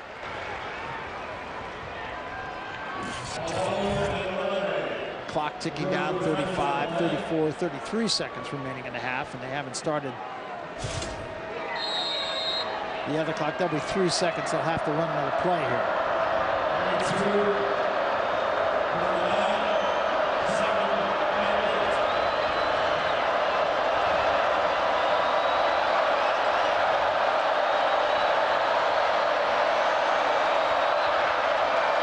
Brink give them a call again, and the call is going to be stopped before he can get started, and that should do it for the first half as the final seconds tick down. And at the end of the first half, California leads it, but not what you would call a dominant lead. 2 long drives for the Bears, and since that time, it's just kind of been a scrum out there. California 10 and Washington State nothing at the intermission, and for Brink, not the finest of halves. And likewise, I think you could say for Nate Longshore, even though he completed his first 6 passes before missing one. We go down to the field right now, Jim Watson. Waddy?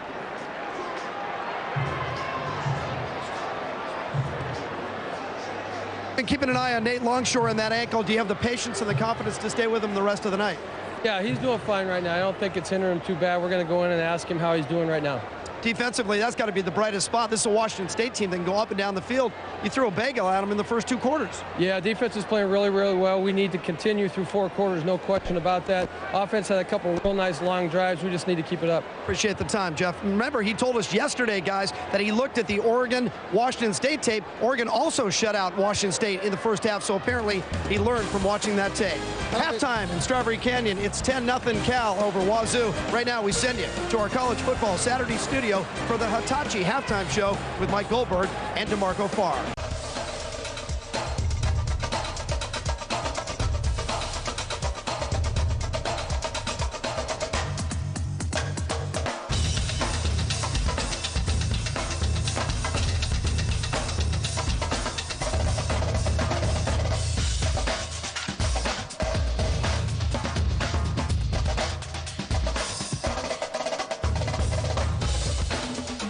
We welcome you back to Memorial Stadium here in Berkeley. 10-0 ball game as we prepare to start the 3rd quarter. California leading Washington State. I'm Barry Tompkins. That guy right there is Petros Papadakis. Jim Watson's on the sideline. And P, what strikes me is that neither team has really gone out and taken this ball game. It's all there. It has been up in the air. Cal has had a great opportunity to take more control of this football game, and Washington State has had an opportunity to really answer back and take control of this football game.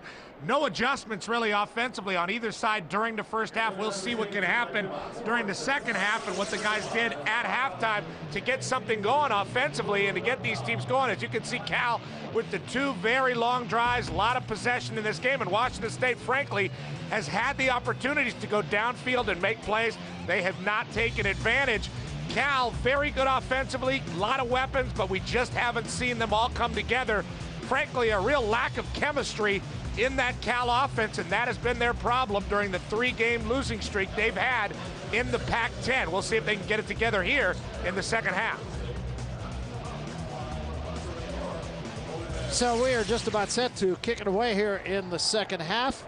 Let's go to the sideline. Jim Watson, Waddy, what do you got? I caught Bill Doba coming out of that treehouse they call a locker room way up the tunnel here, and he was pretty fired up. He thinks they're still in this football game. He says that when they get inside the 20, that California is bringing different kind of pressure and has kind of knocked Alex Brink off, so they made that adjustment at halftime. He says, look, got to make plays and finish drives. He's happy with the defense. He says their biggest goal is to get after Nate Longshore and hit him legally, but to slow him down, get inside his head just a little bit. Seems like a pretty good idea to me, actually. Clearly, Longshore is not a mobile quarterback, still throwing off his heels, but effectively so.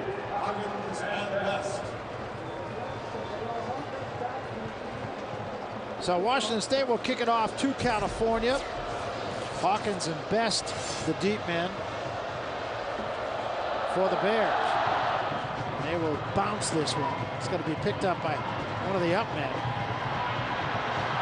Still on his feet. And getting it all the way to the 46-yard line was Brian Holly. Let's go back to the first half and take a look at our Cooper Tires.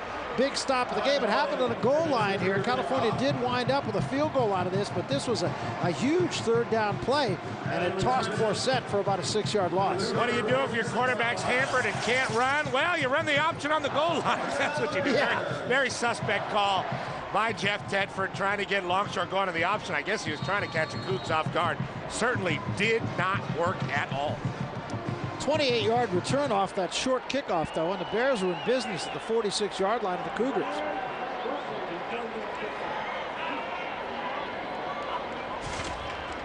Forsett tries the right side, gets it going in the right direction, inside the 40 to about the 38, a pickup of 9 on first down. Well, Barry, you saw that dramatic time of possession differential, those two big, long drives from the Cal Bears that got them their 10 points, should have been 14. That has really tired this Washington State defense out, and I would not be surprised in the second half if Forsett really softens them up and gets a long run or Best. Second down and 8, or second down and 2, I beg your pardon, after the gain of 8. Forsett now with 57 yards rushing. And a fumble. Ball is loose. Scramble for it. Cougs look like they might have it.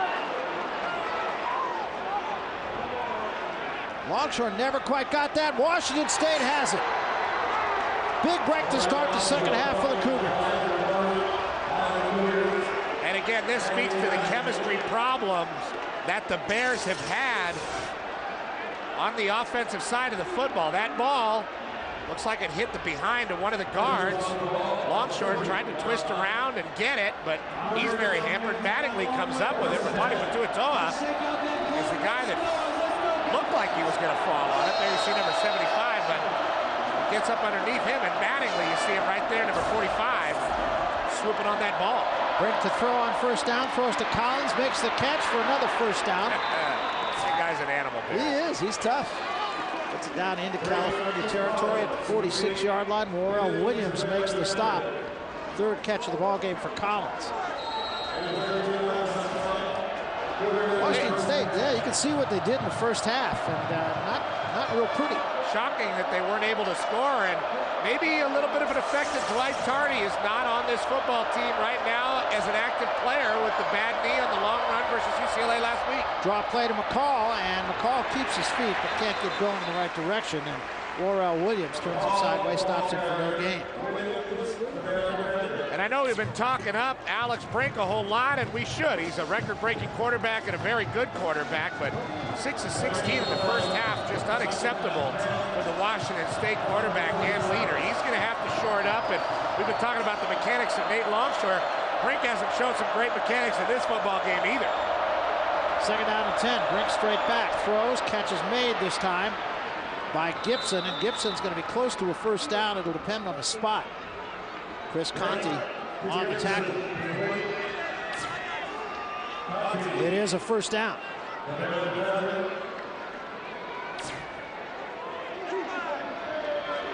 Cougs move the chains here.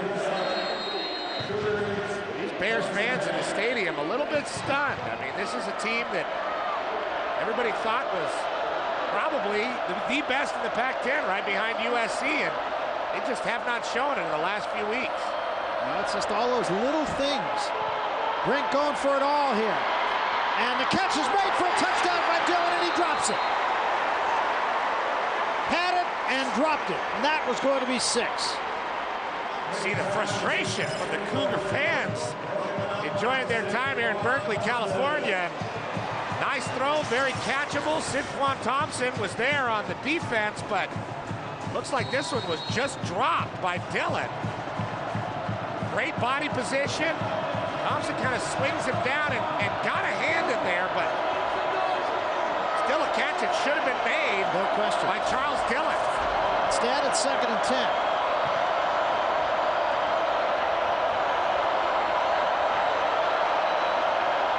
Brink straight back again. Four-man rush. Brink steps up, throws for Collins. And Collins might have been held there. No flag. Well, people usually get away with being a little more physical with tight ends than they do out there on the perimeter with wide receivers. It'll be interesting to see what Washington State does. They're bringing in Joshua Anderson, the freshman hurtling champion, the guy that's going to be traded for the Olympics when the season is over. There he is right there. They did not make a third down play in last year's game, and 2 of 7 tonight. Looking at a 3rd and 10 here. 3-man rush for the Bears. They throw underneath to Dillon, and he's not even going to be close. He'll be given forward progress to about the 31-yard line, but he's going to be about 5 yards short. And if you're thinking field goal, it's a 49-yarder from here. They're going to go for it. A couple of the players, including Jed Collins, the tight end, looked over at Bill Doba following that gain by the Cougs and said, let's go, let's do it. And Doba's going to let him go for it. Well, it's 4th down. 5.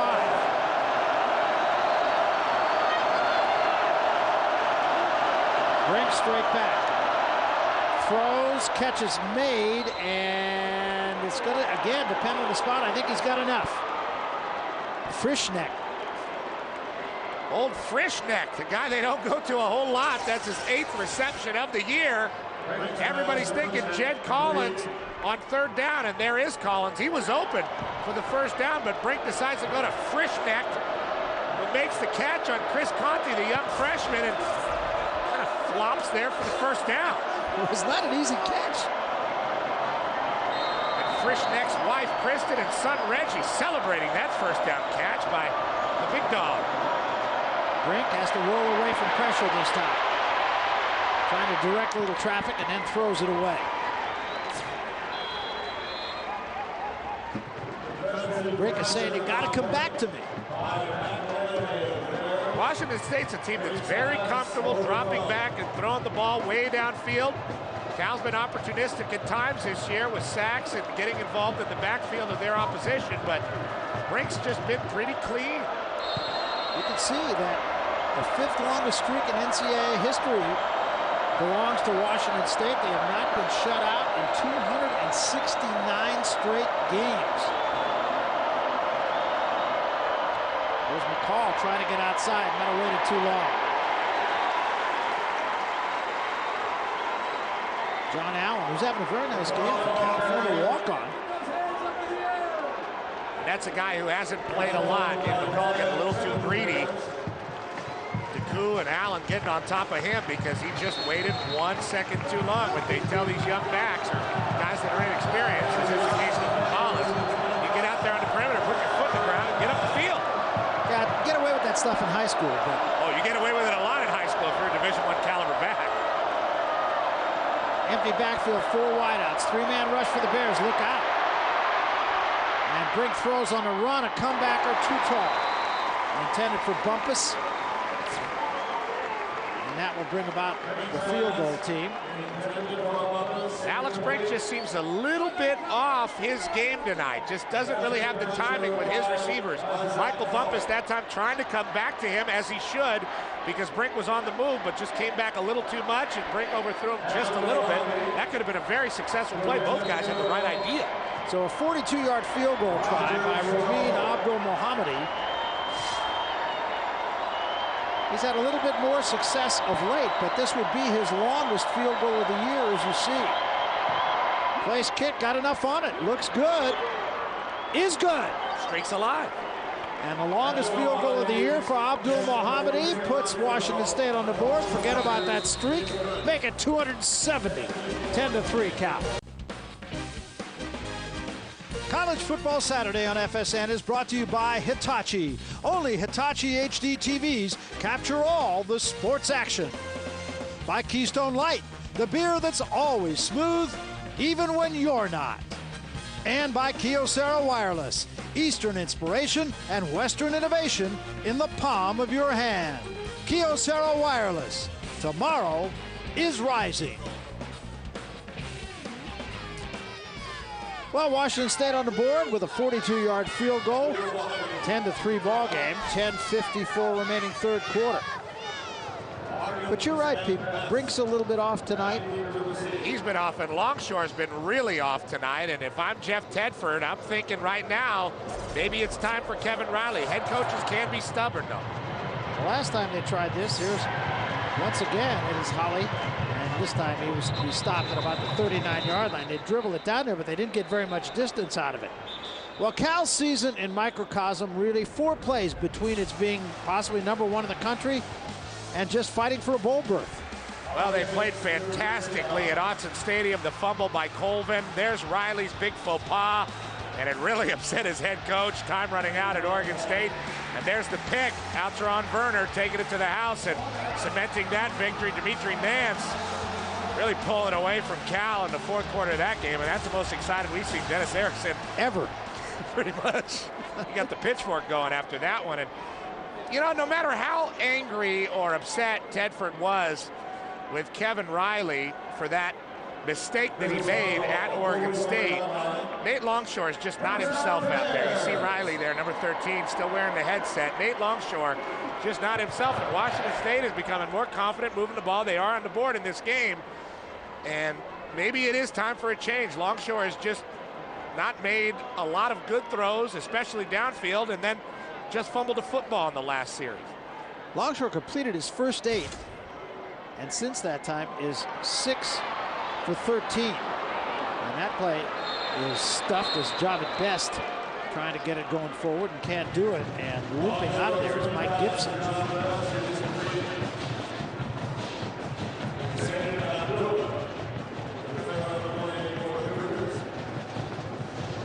It's very difficult to move a quarterback, especially when he's a guy that's a senior. You saw this situation at USC, John David Booty coming back and leading them to victory today in the Coliseum over Oregon State. But when you have a senior, a guy that's been there and has a ton of experience, it's very difficult to say, well, his body's not right, we've got to get the young guy in there. And the young guy usually brings you energy, brings you excitement, but not that experience. Longshore again, pump fake, and now he throws to the left side, and Jackson makes the catch. He'll be stopped well short of first down, right about midfield. Wachaku on the tackle.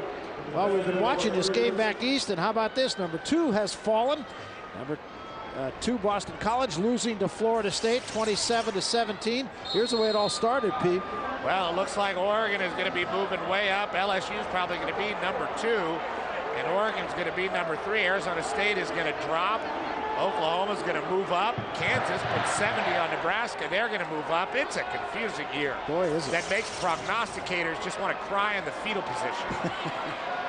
Longshore throws this time a little clear out for Forsett, a first down for Cal inside the 45-yard line. Andy Mattingly on the stop. Interestingly enough, Washington State has just not been able to put much of a push on Longshore. They haven't been able to get to him, and that speaks highly to the Cal offensive line and the scheme and the protection and the backs picking up blitzes, because Washington State has been bringing blitzes. They have not been able to guess right. And I believe if they get a couple good hits on Longshore, especially on his legs, this game could change immediately if Tedford leaves Longshore in the game, as he's been doing. First out at the 44-yard line. This time to go out of the I formation. Forsett tries the right side, and he is surrounded and cracked. Reverse field and stepped right into Hussein Abdullah. Well, tomorrow night, be there live for the first show that breaks down the new BCS standings. The official BCS rating show exclusively on FSN. Find out who's moving up, who's moving out, and who's moving on toward a berth in the BCS Bowl game. The official BCS rating show tomorrow at 10:30, only on FSN with Petros Papadakis. I'll be there, and I'll tell you what I'm going to say right now. I still want you to watch it, but I think Oregon's playing the best football right now, maybe in the country, especially in the Pac-10. They are unbelievable. The defense has been opportunistic, and offensively, they are off the chain. And again, that ball was floated out there, but the catch still made by Hawkins. They talk about the difficulty in prognostication in the Pac-10 alone. You look at Oregon, I mean, they ended last year on a horrible note. It looked like the dean of Pac-10 coaches, Mike Bellotti, had kind of lost control of what he was doing there. Here's the big fumble, the only loss they've had. And that's Colvin diving to try to tie that game, and Cal came away with a giant victory. Arizona State with a coaching change and a new guy who knew they were going to be this good, but Both those teams have just been playing on all cylinders, and they faced each other today. Oregon on top in Autzen Stadium. And Oregon's got a bye next week to try to get itself healthy, too. Over the middle, and the catch made this time. Close to another first down by Craig Stevens, and I believe he's going to have the first down. And that's that NFL body of Craig Stevens just getting a nice target and opening up for Nate Longshore. Nate Longshore, though we've been talking about his lack of mechanics and the different things he's been doing wrong today, he has thrown the ball pretty well short. And if that's all it takes to manage this football game, Jeff Tedford's going to leave him in there. But watch out for Washington State, because if they start scoring, we might see a change. And there's an injured Coug on the field. Yeah, I'm trying to see who that is. Maybe Corey Evans. Want to remind you that you have a chance to win 2 tickets to the 2008 Rose Bowl game in Pasadena. All you have to do is log on www.pac10.org to enter. Hurry now, log on www.pac.org for your chance to win a couple of tickets to the Rose Bowl. Well, you got to figure if Oregon finishes in the top 2 and qualifies for the title game in New Orleans, then a second Pac-10 team, because of the way they've played this year, I think the Pac-10 has been very strong, should get that Rose Bowl berth, and that would be a giant shot in the arm for the Pac-10. Getting those 2 BCS teams, that's the badge of honor. And it's a real grab bag as to who that could possibly be in the Pac-10. It ain't going to be the Big Ten, I'll tell you that. No, that's true. Montgomery is now the running back. Play fake, Longshore going to throw again. Wide open once again is Hawkins. Hawkins hurdles a man at the 25, gets it down about the 23-yard line. Jumped right over Wachaku. I almost made a screaming bird sound there, Barry. And you see the crowd, they love the hawk.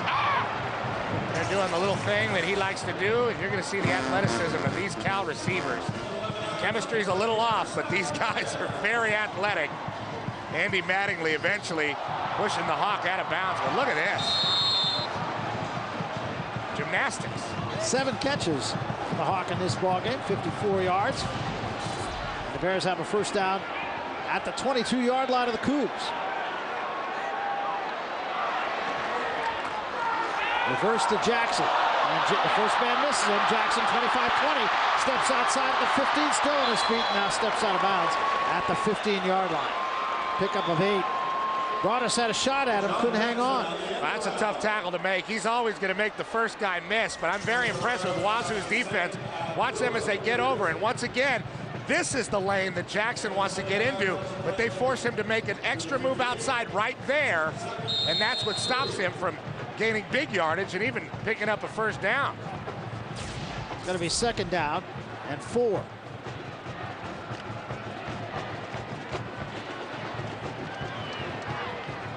This time they come with the slot right with Hawkins slotted inside of Jackson. Jordan to the far side. This is Montgomery, nothing doing. It's the 15-yard line, picked up maybe a yard. Montgomery, the Bear ball carrier. Greg Trent, the middle backer, on the stop. And this Washington State defense has been playing hard, doing a lot of good things, mixing it up, 3-4, some 4-3, getting a lot of different guys involved, but they are going to get tired. Cal has done a great job of possessing the football and kind of chipping their way down the football field, and the Cougs have been doing nothing but chasing all these different athletes around, and they will break down in this football game. They haven't got a lot of help on the offensive side. So the Bears looking at a 3rd and 4 right now for a setback in the ball game. Trips right. Longshore going to throw. Hit as he throws, and in and out of the hands of Hawkins. For all the tough catches that Hawkins has made, he's dropped a couple of balls right in his hands. Broadus is putting a pretty good push on Longshore. And this is going to force a field goal, and believe it or not, it's a giant victory for the Cougs. Hawkins is open. Just unable to do it. So Kay will hit this one at about the 23, a 33-yard effort.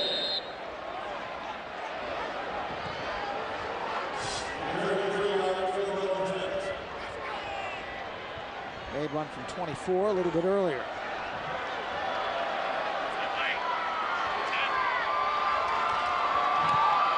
It is on its way, and it is perfect. And the Bears put 3 more on the board. It's a 13-3 ball game. There's no question about it that Cal has played pretty well, eating up time, but there's something wrong with that offense. 6:36 remaining.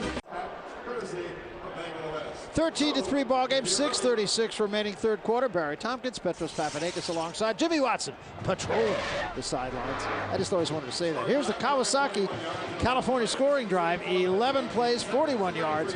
Took him 4 minutes and 13 seconds. Jordan Kay finished it off with a field goal. He's perfect tonight.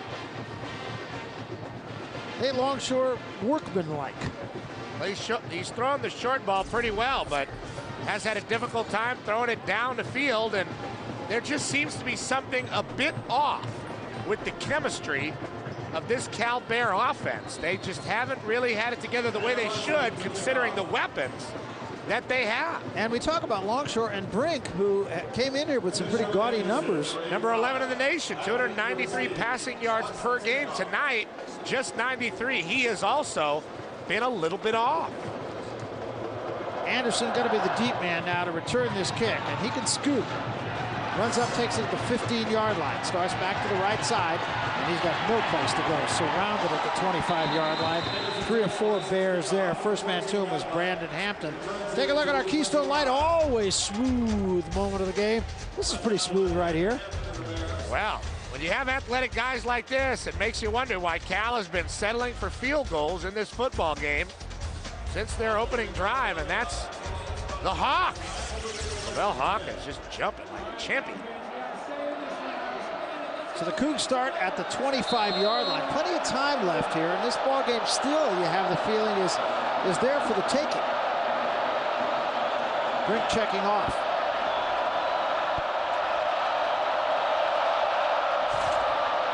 And the give is to McCall, and McCall is tripped up as he crosses the line of scrimmage. He'll get a couple. Zach Follett, who's had a very good game, makes the stop for the Bears. For a guy with a neck injury, he hasn't looked it. He's been very active. He's been low. He's been high. He's been in space and pass protection. He's been doing all kinds of different things in run support and in the defensive backfield. I'm always very impressed with Zach Follett. It seems like every time we see him, he really steps up and has a very good game. Jeff Tedford told me he's had to change his entire technique. He can't use his head to tackle anymore because that's a chronic injury. And this time Brink throws it away. He did a good job just to do that. John Allen right in his grill. Allen has had a very good game for the Bears. Allen, a senior out of Los Gatos, California.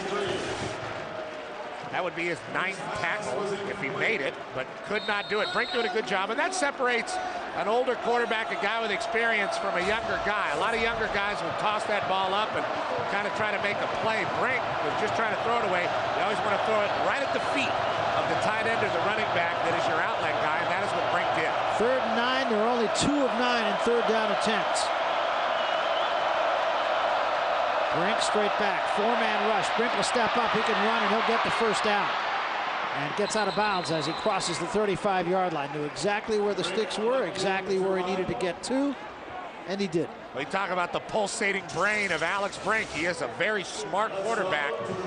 You're going to see him do what he had to do. This was a desperate time for Washington State. They need a first down.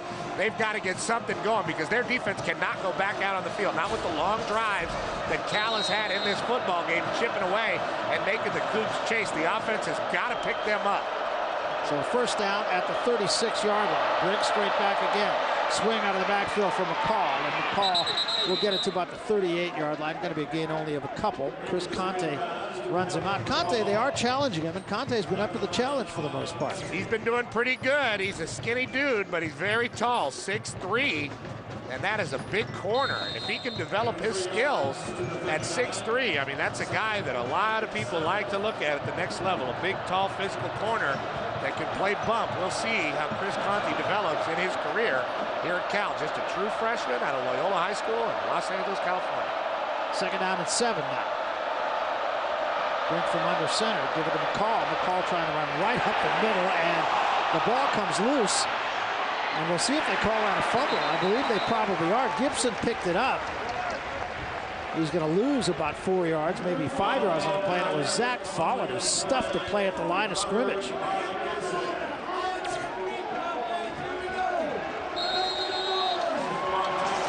Watch Follett fill this hole. Now Follett is a really good linebacker, and he comes flying in there with the giant hit. Also, Justin Moy was there, and the linebackers for Cal stepping up. This is a huge play in this football game. 3rd down, a whole bunch. Four-man rush. Brink has to step up again. Now he throws. The catch is made by Bumpus, and Bumpus is going to be short of the first down by about a yard. And this is a real decision now for Bill Doba. Well, you got to go for it. You have to go for it if you're Washington State, because you figure your defense has had just about enough, and they are going to bring out the punt team. There comes Reed Forrest, but that defense for Washington State, I mean, they have been stretched very thin in this football game, and Bill Doba is going to ask his defense to go out there and try to do it one more time. That was the right idea to get the ball to Bumpus if you're not going to throw it to the sticks. He's a guy that can run and create. Just didn't happen for him. So he'll run. Let's see if he does have that option to run, but this time he just straight away punts it away from Deshaun Jackson.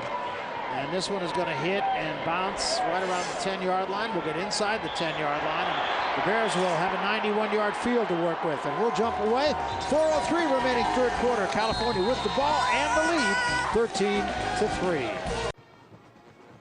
13-3. Closed captioning is brought to you in part by The Accord, Beyond the Road, all new from Honda.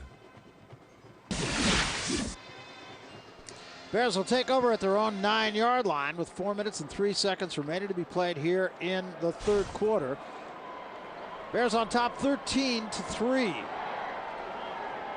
Those aren't the guys that should be sitting on the bench for the Washington State Cougars. That's the offensive line. They should be out there working. Instead, it's the defense once again asked to chase around these athletes for Cal, and it's going to be hard for the Cougs to get back in the game. Give him to Forsett on first down, and Forsett is dragged down from behind. Another great defensive effort by Kendrick Dunn. That'll drop him all the way back to the 5-yard line, a loss of 5. Kendrick Dunn, one of those guys that's playing in that 3-4 defense, one of those linebackers, only 5'11", but 230, a big guy out of Hearne, Texas. He's got a lot of tackles this year, 51 coming into this game. How many nonstops do you suppose there are from Hearne to Pullman? I think there'd be a couple changes in there, unless you own a jet stream or something. Longshore will go up out of his own end zone, hit as he threw. And it was Ai Amu coming hard at him. Well, the first down markers brought to you by Overstock.com. With the convenience of shopping at home, you can save up to 70% on amazing deals from Overstock.com, because we all know it's all about the O. Third down and 15.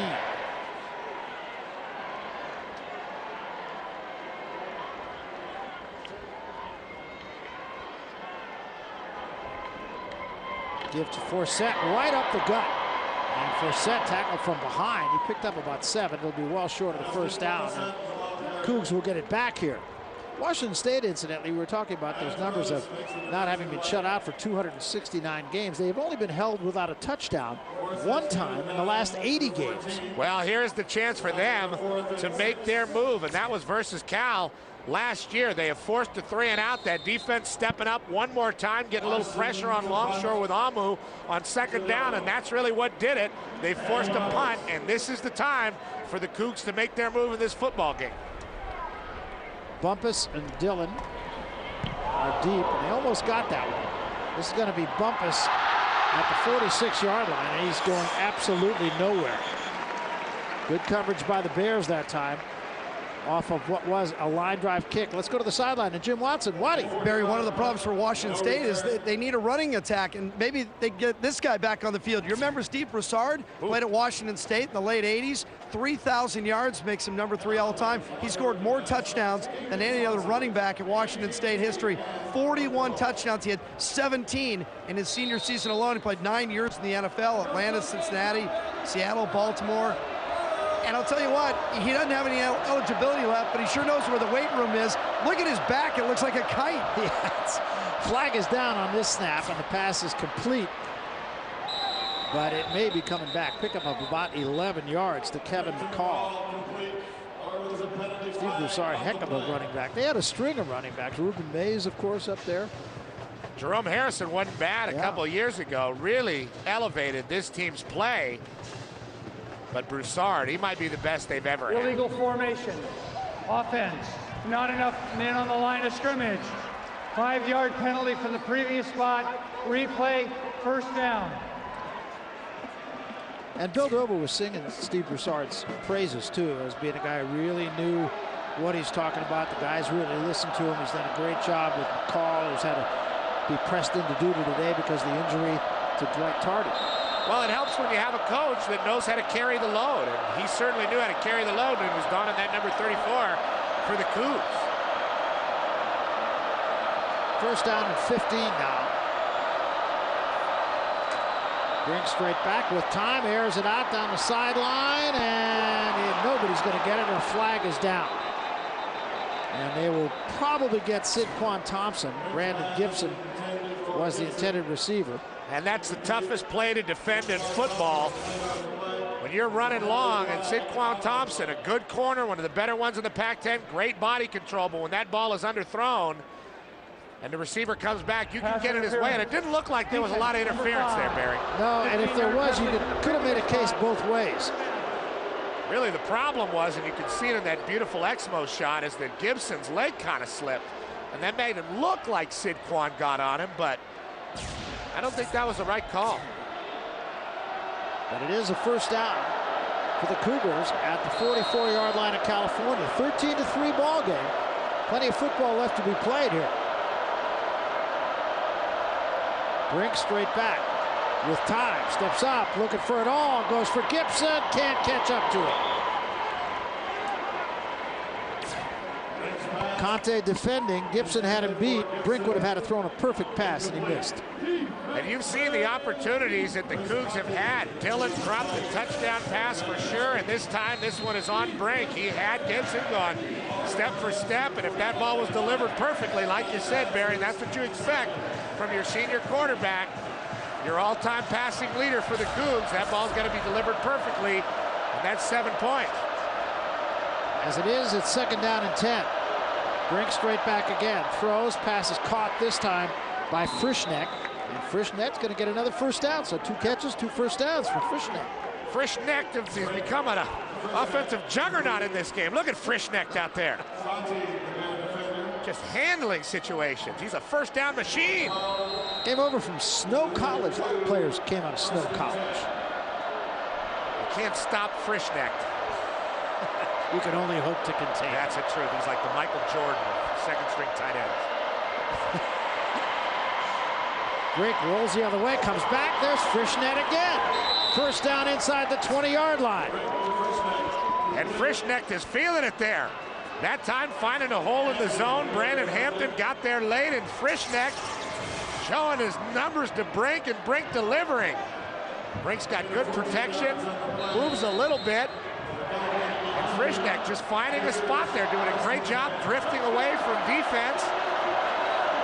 And once again, another first down, the third, delivered by Frischneck. Deepest penetration of the ball game now for the Cougars. Play fake, Brink going to throw, looking for the end zone, going to Frischneck, couldn't get that one. And Frischneck's calling for a flag. He had a shot at it. Well, 3 plays in a row out of Frischneck. That's not what you expect. Bernard Hicks there with pretty good coverage, but look at him. He's opening up and running pretty well. Gets to the corner, and that ball right on target. Very good throw by Brink, and to be honest with you, Devin Frischneck, the 6'3", 251-pound junior out of Utah, Ephraim, Utah, should have come down with that one. But still, pretty good drive for Frischneck. Second down and 10. Ball at the 18-yard line. Brink straight back. Blitz comes. They pick it up. Swing out of the backfield. That play would have gone. But the timing not quite right between Brink and McCall. And that's kind of been Brink all day. He just has not really been consistent with his throws. And now they're dealing with a third and long. And Bill Doba's team, there's time to settle for a field goal here. But if they want to really make a push in this football game, they've given their defense some good rest here. They got to get a first down. Cougs did a good job to pick the blitz up. Bears rushed 5 that time. Third and 10. Here comes the blitz again. And again, they do a good job of it now. Rolling out. Now he throws underneath. Catch is made. And that's going to be another first down. No, it's going to be short of the first down. I beg your pardon. Michael Bumpus makes the catch. And it's going to be 4th down, and they will go for the 3. And Brink, off in this football game, but keeps on fighting, good protection. He's on the move, and his receivers are experienced. Not big guys, all three of them, but experienced. They know what to do when that quarterback starts moving. Bumpus gets back to the quarterback and makes a good play. Wasn't able to stay on his feet. Very good after the catch as Michael Bump City Bumpus out of Culver City, California. Abdul Mohammadi to try to make it 2 for 2. Had a 42-yarder earlier, and he drives this one, and it is good as well. And the Cougs now have 6 on the board. They trail by 7. It's the Bears 13, the Cougs 6. 19 seconds left, third quarter.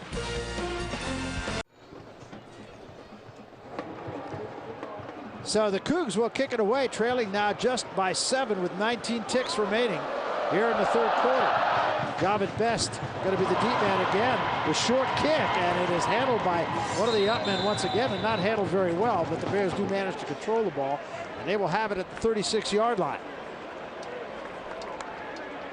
Great job of kicking it into the chest of Norris Malele. Offensive, that was actually Greg Van Hoosen, I'm sorry. The linebacker, still not a great ball handler. That one went right off the chest. So the Bears will start at the 37-yard line. 16 seconds remaining here in the third quarter.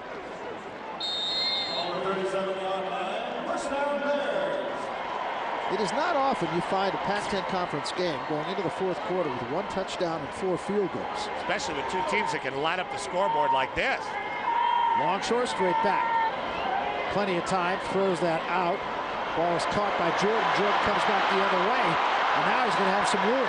He's to 35, trying to get it headed upfield, and does, and gets it to about the 45, and he ran about 40 yards to gain 8. That was the longest 8-yard play I've ever seen in my life, and you see the speed of Jordan. It's hard to believe that he's not really a deep threat. Hawkins and Jackson more deep threats than Jordan, but watch his speed and ability to get out. And part of the issue with these 3 Cal receivers, they're all very talented, probably the best receiving corps, at least west of the Mississippi in college football. They're very, very good, but none of them that big, all around 175 pounds. This will be the last play of the third quarter. Second down and 2 for Sek.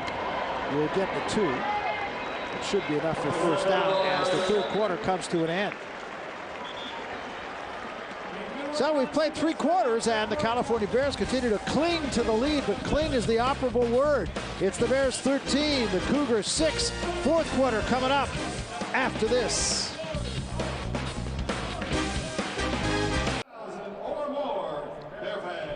Welcome back. We prepare to start the fourth and final period of a 13-6 game. And Petros, it falls into the who to thunk it category. We might have the lowest scoring game in the conference. Well, the lowest scoring game thus far in the conference was today, USC versus Oregon State. That was 24-3, so we got a touchdown to play with right now in this one. And somebody's going to have to get these receivers involved, these playmakers on both offenses involved. And a touchdown's not going to do it for Washington State. They need more and more, and Cal is going to have to get these guys going somehow. Well, the Bears will have it first down at the 48-yard line, and Longshore hit as he throws and throws it away. That's the first time they've really put a real shot on Longshore.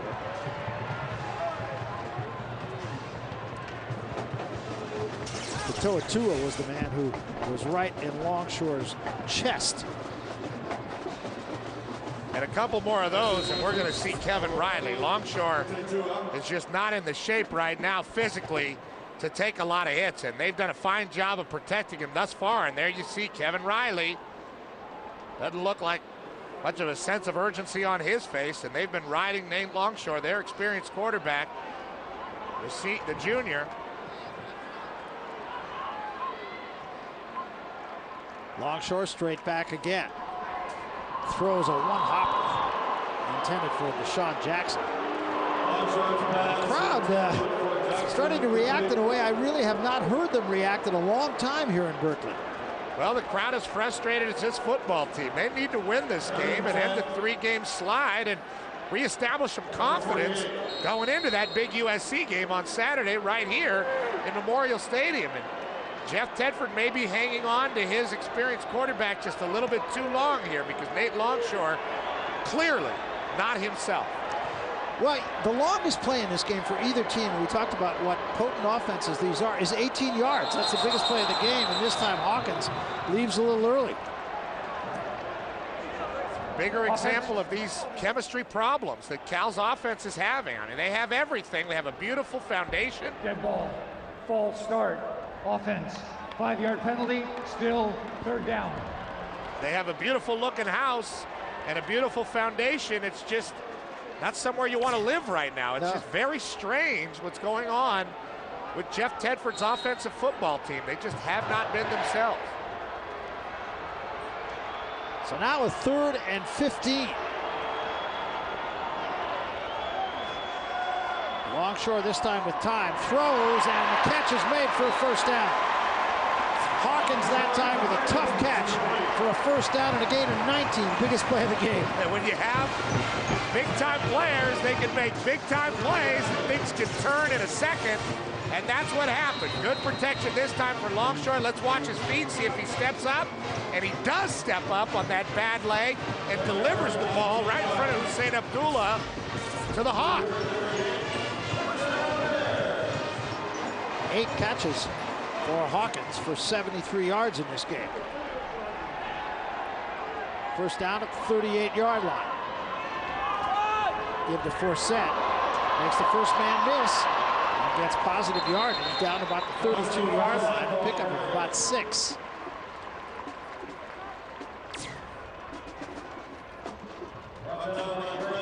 Well, the first down marker brought to you by Overstock.com. Live better with savings up to 70% on amazing deals from Overstock.com. It's all about the O, and that could have been the biggest play in this football game, that completion to Hawkins. That really changed things. Now they have better field position, and Cal can get the ball to Forsett and get him going upfield and get some positive yardage and eat up some clock and try to get away here with a win.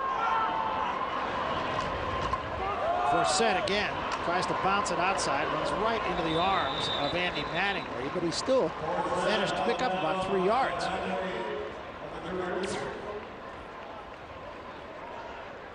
Forsett now 24 carries, 70 yards. And we said earlier, he's been banged up and not playing at 100%. He's carried it 24 times already. He's done a fine job, but they have to get in a position to where they can comfortably run the football and go forward with that offensive line. The Cal offense all night has been very herky-jerky. Just not a lot of flow, not a lot of consistency, not a lot of continuity. 3rd down and short. And Longshore's going to keep it. And coming away with the ball, and are they going to whistle this dead, I think. Washington State got away with the ball and was running toward the end zone, Abdullah, but whistle is blowing. And I don't think Longshore had enough of the first down to begin with. And maybe there's something going on with Longshore's ankle that we don't know about. Maybe he is feeling better. He stepped into a throw, and here we see him trying to put his head down and get the first down. Doesn't look like he had it. Definitely not a fumble. That's Rapati Patuatoa putting that big body, 291 pounds, right on top of Longshore. They're going to get the first down there. Wow. So he got away with a good spot. Very odd play calling in this football game. Once on the goal line for the big stop, decided to run the option for Nate Longshore, and that time running kind of a quarterback option to where he just decided to take it upfield, but that was a called play for Longshore to run. They may review this play. I believe they had it right on the field.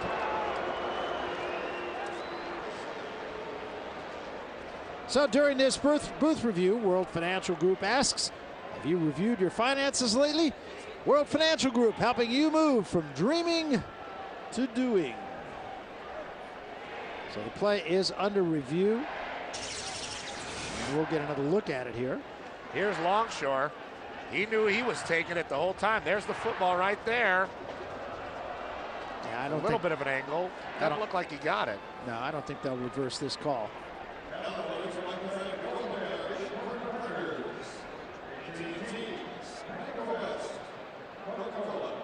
Didn't look like the ball was out. His knee is down, and then the ball comes out. I would be very surprised if they reverse this. Well, they can't reverse the ball being out because the whistle blew with Hussein Abdullah running right down the football field. They have to be challenging the spot here. That is. Field stands. First down.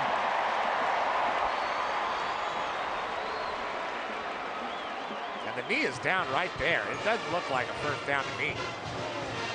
But they're holding it up.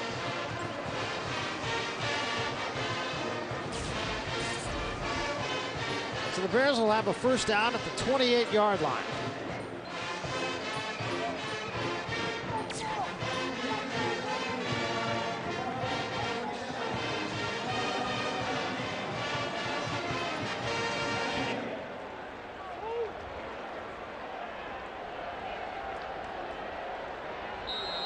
With them resetting the game clock to 12:47, we are set to go here. First down at the 28-yard line. Forsett, the tailback.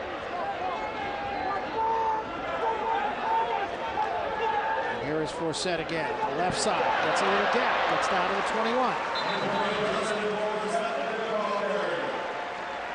All of a sudden, they're starting to pick up big yardage here until Tua makes the tackle. Well, Cal's defense, Washington State's defense, is just getting tired. And for his herky-jerky and lack of continuity and all the stuff we talked about as Cal's offense has been, they have been able to put it together enough to tire out the Cougs defense and kind of go forward and gain yardage in a very unimpressive way. Yeah. Especially for who they have as their personnel. Second down. Longshore going to throw. Looks to the end zone, throwing for Jordan, overthrowing.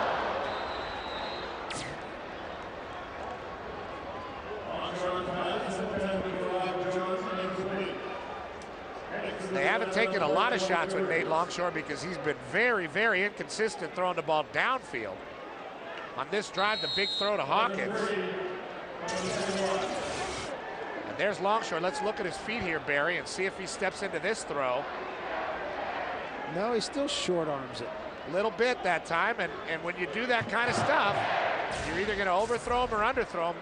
Not often is that ball going to be on point when the mechanics for the quarterback are off. Third down and 4. Over the middle of Jackson, makes the catch and is hit at the 1-yard line.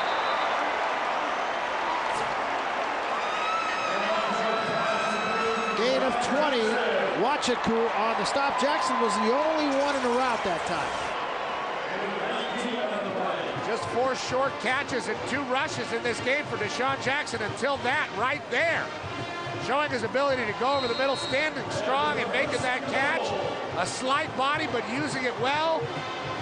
Getting between the ball and Wachaku. And that is a giant play for Cal. 2 big step-up throws by Longshore on this drive, despite all the trouble he's had in the football game. Gain of 20 on that play. Bears have it first and goal. Forsett stopped short. Not a loss to yard. Evans and Amu make the stop on Justin Forsett. Well, the Cougs have had so much trouble scoring touchdowns in this football game. They haven't had one yet. A touchdown here by the Bears would be a real dagger.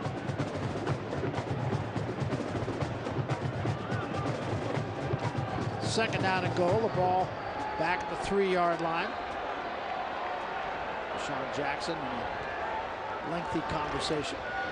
Again, it's Forsett lost the ball. Ball is loose, and the Cougars say they have it. They do. Huge play. Corey Evans on the recovery. And to see the excitement of Bill Doba and his football team, they have new life. And that's what happens when you chip your way down the football field and really take your time with things. You're more prone for mistakes, and that's just a problem in the exchange between Longshore and Forsett.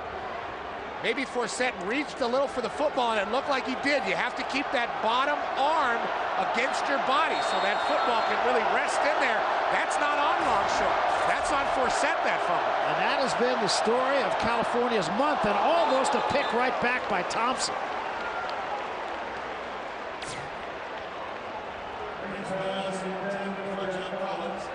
Thompson jumped the route, had a clear shot. Were he able to come up with the ball? Well, Sid Quan Thompson read this very well. He knew they were going to try to go to the tight end. Collins running a very simple out route. And in the zone, Sid Quan Thompson drifting over and almost really changing the football game. Brink out of his own end zone. Throws too tall. Almost intercepted again. Bumpus had no shot at it. Conte had a better shot at it. Now it's 3rd and 10. Well, this is really Washington State's season almost on this 3rd down. They've really got to get something going. They can't go 0 for 3 here on 1st, 2nd, and 3rd down without a 1st down and punt it back to the Bears offense. They've got to make something happen. Brink just 15 of 35 for 138 yards in this game. No play bigger than this one. They'll go from under center. Brink out of his own end zone. 4-man rush. Throws over the middle. Almost intercepted again on a great defensive play by Michael Muhammad. Well, the Bears defense came up and really played well in that series. Trying to get the ball to Frischneck. Mike Muhammad, a redshirt freshman out of Brawley, California, diving and making a great play in that zone. Washington State's going to have to punt it for those. Very back in their own end zone. You don't want to punt it to that guy either. No, you don't. Low snap from center, too. Forrest gets it out of there. It's going to hit at about the 35 and take a good bounce for Washington State. It'll wind up right around midfield. And is finally down at about the 49-yard line. It's not pretty, but it does get the job done. And California will have 50 yards. We're coming back. 10-11 left, and it's still a ball game that's there for anybody. To the sideline, Jim Watson. Waddy. Well, Barry, as you know, every place in the Pac-10 is unique, but Berkeley's a little bit special. And so yesterday we took a camera crew out and we checked out Telegraph Avenue. Of course, the people, that's really what you wanted. You want to look around, but Blondie's Pizza, you stop for a slice, New York-style pizza. But maybe the best place, Rasputin Music, get your vinyl, has got to be Top Dog. You guys talked about it already. I don't think I've been to Berkeley in the last 5 years without going to Top Dog and getting the chicken apple, and you get a diet right on tap. You know, when I looked at that video, it turns out it's the Petros Papadakis Magical Mystery Tour, isn't it? Petros, you live at all those places, man.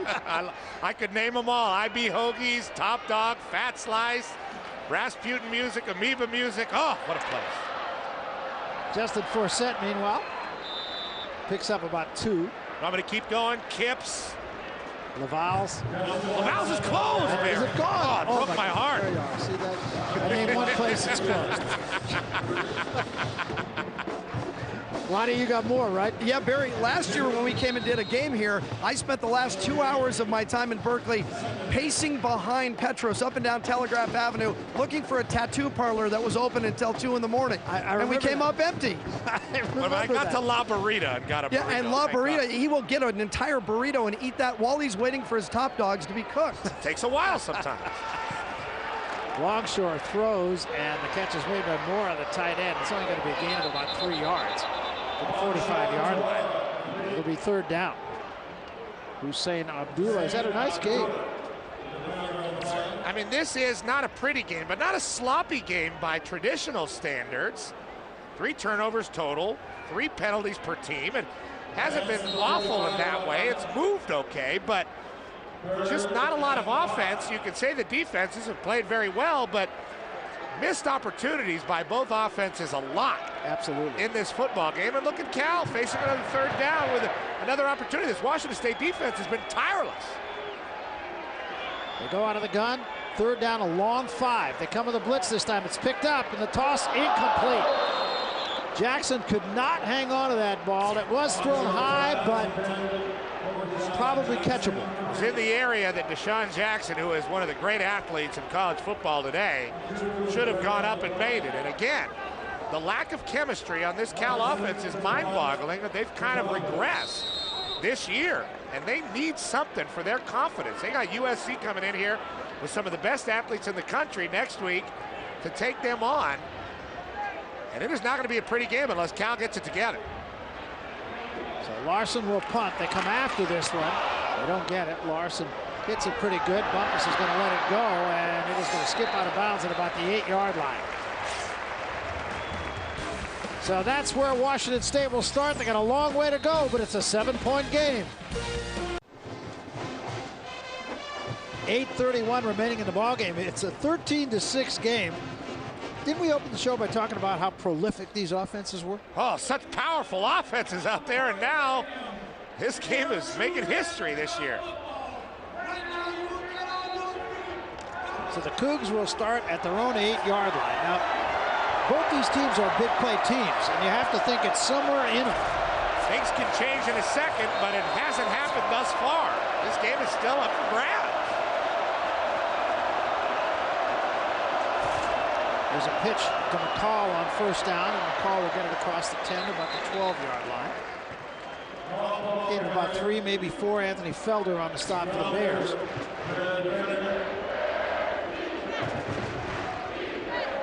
Now, stranger things have happened in college football, especially this year, but for Washington State to go 90-plus yards here is pretty tall order considering what they've done thus far in this football game, which is not much on the offensive side. Brink will go up, 5-man rush, throws for Gibson, makes the catch, he could go! 40, midfield, foot race to the 40, out of bounds at the 28-yard line. Thomas DeCou knocked him out of bounds, ran him down, a gain of 60 as advertised. Stranger things have happened. I believe if Gibson wasn't banged up and he has some leg problems, we've seen him limping a lot this football season.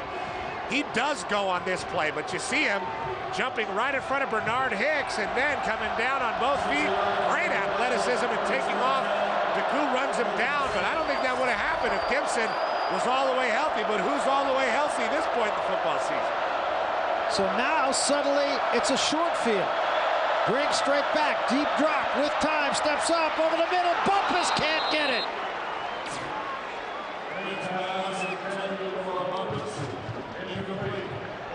Williams was defending. Bumpus had him beat. Brink did not deliver the ball once again. I love the call by Mike Levenseller, Washington State offensive coordinator, just going for the throat right over the outstretched hand of Warren Williams. Not a bad throw, but just a little tied up was Bumpus and not able to get off and make that play. 2nd down and 10. Here come the Bears with a blitz up the middle, and Brink unloads nicely to Bumpus. Bumpus has the first down inside the 15-yard line. Conte runs him out. Great play by Brink. Saw the blitz coming, knew he had to unload the ball. And this looks like the Washington State offense that we're used to. A team that is not afraid to drop back and play fast and go after you. Bumpus, a lot of field to work with, and he's a guy that you want in the open field. Just getting down there. So he now has the most career receptions, tied with Hugh Campbell.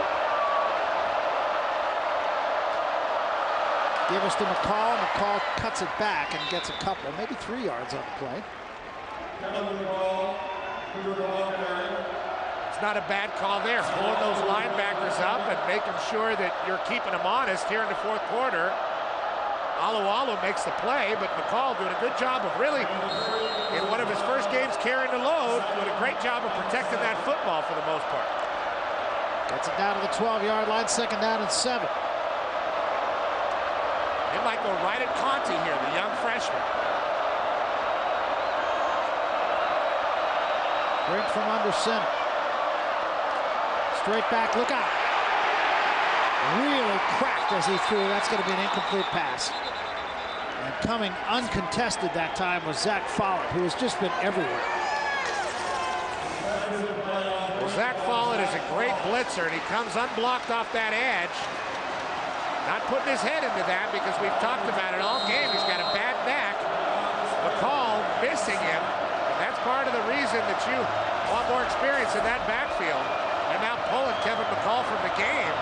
He's got to be able to pick up that blitz. And Brink's going to call a timeout. So a momentary lull in what, quite honestly, has not been a real exciting game, but suddenly has become so. 6:51 left. We're coming back. College Football Saturday on FSN is presented by Kyocera, the new value frontier. And brought to you in part by Cooper Tires. Don't give up a thing. By KFC's new $2.99 deals. A real deal for lunch, just $2.99. only at KFC. And the first down marker is brought to you by Overstock.com. Live better with savings up to 70% on amazing deals from Overstock.com. It's all about the O. Play of the game now for the Washington State Cougars. 3rd down and 7. Brink out of the gun. In trouble, steps up, chase from behind, dropped at the line of scrimmage. And now it'll be 4th down. Now what do you do? Well, I think if you're Washington State, you can kick the field goal here. You can kick the field goal, and that looks like what they're going to do, and then they can worry about getting the ball back. Kick the field goal here, you're in a pretty good position, but if you get nothing out of this, that's a real bad deal. So you kick the field goal if you're the Cougs, and then you work on getting the ball back. Cal's offense has not shown much here in the second half. They haven't done much to you. Your defense has played with confidence. Go ahead and kick it. Abdul Mohammadi has a 42-yarder and a 29-yarder. This will be a 30-yarder. And now we have flags, and this is probably going to back it up 5 more. Prior to the snap, delay of game, offense, 5-yard penalty, still 4th down. Now that takes points off the board, and Bill Doba is not happy with that.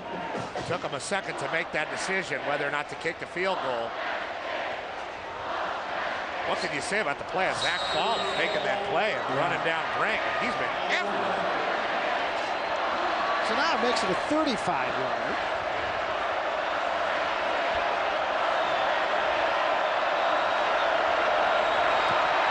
And it is on its way, and it is perfectly true. And just like that, it's a 13-9 game. 4 points separating these two teams. We'll be back. 13-9 ball game, just under 6 minutes remaining. And now the Washington State defense will be put to the test. Javid Best going to be the deep man to receive this kick. They have kicked short, and they'll do it again. Holly's chasing this one. Nobody's got it yet. That ball's still alive, and finally the Bears run it down, and not very prettily. Let's take a look at our Kyocera wireless call of the game. It happened on the last offensive series of the Washington State Cougars. Gibson makes the catch, almost goes the distance. Aeronautics and acrobatics, and this really gave the Cougs what they needed to get back in this football game. Only a field goal out of that wonderful play for Washington State, but it really did give them life. Let's see what their defense has in them. If that injected some energy, they can make a big play against the Bears here and really change the tide of this game. Or if that man, Nate Longshore, can pull something out of his injured hat and get down the field. See those numbers, and they tell you the story of what's happening with these Bears. Longshore throws, and the catch is made for first down. On the very first snap, Stevens with his 3rd catch of the night. Andy Mattingly on the tackle. Well, Stevens is the rock of this football team, and that's a guy that Longshore chooses to go to on first down. Let's see what the young man is made of here. Nate Longshore, really embattled, booed at a certain point in this game by his hometown guys. Student section, let's see what he can pull out. First down at the 40-yard line. Clock is not yet a big factor. Forsett right up the gut. Hit after a gain of about 3. Hussein Abdullah. Safeties for Washington State played very well. They're always very active for Bill Doba's defense, and Hussein Abdullah, one of the most active, doing a great job making a physical play on a physical runner, and Justin Forsett. Washington State really going to have to hold him here. This is their time to do so, because if they get backed up and really put back there, you can't depend on another acrobatic play by a receiver and your quarterback. They need a touchdown to win this football game, and they don't want to go 90+ again. 2nd down and 7. Forsett on the pitch, and nothing doing. Great tackle that time, again by Hussein Abdullah. Maybe gained a yard. Now it'll be 3rd down. The linebackers for Washington State and the safeties, like you said, Barry, just very active. And I've been really impressed with the way this defense has played in this football game. They haven't gotten tired, even though Cal has put together some really long drives, kind of chipping away, frustrating them on third down. They have really rose to the occasion and played with a lot of energy and very physical. So third down, a long 5. Out of the gun, Longshore throws, catches made, and I don't know. It will depend on the spot. It's going to be extremely close. Yeah, this one's anybody's guess the way that spot looks. Lavelle Hawkins really doing a great job of knowing where he is on the field and stretching out. Xavier Hicks doing a good job of trying to stop him, and they gave it to him. Yeah, I think that's probably right. But here's the replay. He's got to get past that 50. And he didn't. I think his knees were down before he stretched that ball out. They can review this. Looks like Hawkins got a little banged up there.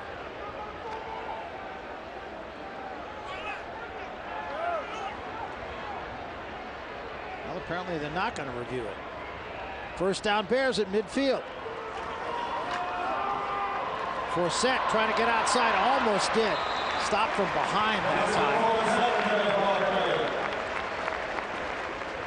by Matt Monix. Well, the clock's ticking and getting around that time where Washington State's going to have to start using timeouts. Great run there by Justin Forsett. He's a little banged up, but you can see the shadows of his physicality and his ability to really run the ball right when he got at the line of scrimmage. You just see that surge going forward. It gains him 3-4 extra yards. He's very good, very savvy senior running back.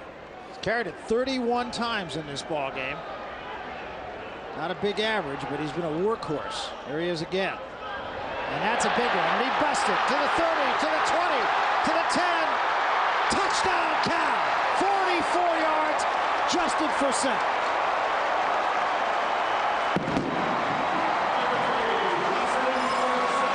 Now you can see it brewing, and that really breaks the back of Washington State in this football game. And in the bigger picture, kind of breaks the back of having a positive season for Bill Doba and his football team. Their defense just getting pushed out.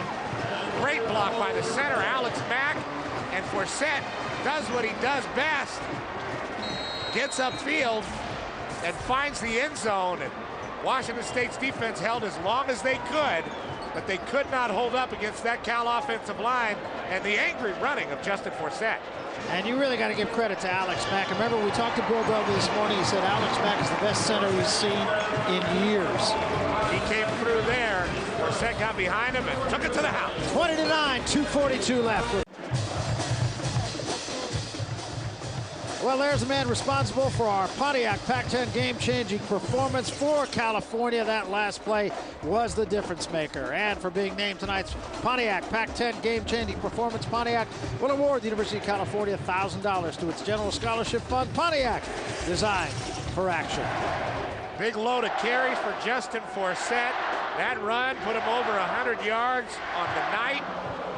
And that is exactly what this Cal Bear football team needed. Something positive to happen going into the big showdown with USC. That run, that drive, just pushed everything back to the positive side. No matter how ugly this game was, no matter how inconsistent the performance with the quarterback, Nate Longshore, that run right there just got Cal back to thinking positive going into that USC football game. And this team going forward, hoping for a berth in the Holiday Bowl or the Sun Bowl and get back into their winning ways. And this time the ball still loose. Somebody's got to fall on it. They finally do. Anderson and Dillon were just trying to figure out who's going to take it. Neither one did. Incidentally, that last run also put Justin Forsett over the 1,000-yard mark for the year. Sixth straight year that California's had a 1,000-yard rusher. So another credit to what Jeff Tedford has done here. Well, they've had good backs. Marshawn Lynch backed up by Justin Forsett. I mean, that is a really great tandem. And now you have Forsett backed up by the wonder freshman, Javid Best, who you'd expect to take over a lot of that load next year. They are loaded with talent on this Cal football team, and we'll see what these guys have next week against USC. Brink throws underneath. Catch was made by McCall, but a short gain. Saquon Thompson upends him. sometimes it's so difficult to find a way to win after you've had such monumental disappointments. And Cal has had that in the last 3 weeks of their football season. The loss to Arizona State, the loss to UCLA, and the loss to Oregon State here at Strawberry Canyon. And a fumble there, and McCall picks up the loose ball, but now it's going to be 3rd down and a million. Sometimes it's really ugly just to get back on the winning side. You have to just find that chemistry again, and football is such a circumstantial sport that one little thing like that, a nice run by your senior tailback, can really just change the whole mindset of the football team and the fans. 3rd down and 14. And the blitz comes, and Brink rolls away from pressure. Now he throws it downfield. He's got Gibson out there. Gibson makes the catch, the 40 to the 30-yard line and out of bounds. And did Brink create that? That went from being a safety to being a 55-yard play in a heartbeat. Well, 2 throws for Brink have got him 115 yards in this 4th quarter. And that's some of the magic that Alex Brink has. Really catching Bernard Hicks sleeping. Gibson with another great play on the sideline. And I don't think it's going to be enough. Out of the gun once again. Pressure comes, and this time Brink cannot get away from Zach Fowler, who has just been an animal tonight. You wouldn't know he's playing with a very bad neck injury, that they were talking about surgery, and that's the one thing in football that you really start to worry about when a guy says he's got a bad neck and the doctors say something's going on. Timeout on the field, but Zach Fowler, I mean, wow, this guy's come out of nowhere from last year. Become one of the most productive linebackers in space and in gaps in the Pac-10. Just an awesome football player. Great performance, really picking up his team in a few big moments in this football game. Yeah, he has been, and as we said earlier, Jeff Tedford told us yesterday that he's had to change the way he tackles. He had to change all his technique. He actually wears not really a neck roll as you see up on his back of his neck there, but it actually goes all the way down his back. It's almost like a back brace just to keep him steady. Well, last year we did his first game starting, playing against Arizona State, and he never played a lot before. He was just trying to keep that start, and he ended up playing so well that he went on to becoming all Pac-10 honorable mention, and he's headed there this year again. And he's just a fabulous linebacker and football player. And Alex Brink is just not himself today. Still under 50%, even with the 2 big throws. Straight back again. He's got a lot of yards to pick up here. McCall slips 1 tackle. Cannot slip the second. Gets it back to about the 38-yard line and stayed in bounds. So McCall, with a couple of those mental kind of errors, just born of the fact that he hasn't played very much. The clock runs down to 1 minute. Well, he missed the block on Follett the last drive for Washington State, which kind of forced him to kick a field goal. And that time, Kevin McCall should have got out of bounds, helped his team out. 49 seconds. They've used a whole lot of time here. Brink straight back. Pressure comes again. Brink rolls away from it. Follett's after him. And Brink is now just going to have to tuck it away and gets to about the 30-yard line. 37 seconds remaining. And finally, Cougars will call their last time out. Washington State, in order to win this football game, they have to score here very quickly and then get an onside kick and score another touchdown. Just doesn't look like it's going to happen. But again, it's just the Pac-10. And it is 2007, and a lot of strange things have happened. Yeah.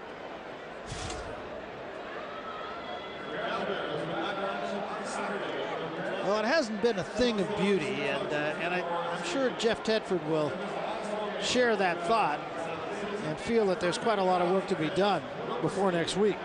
Without question, but again, back on that positive side. They're going to get a victory, Cal is, and that's what they needed in this football game to get them going in the right direction. This is one of those rare games where the team that's winning, Cal, has made 2 more turnovers than the team that's going to end up losing.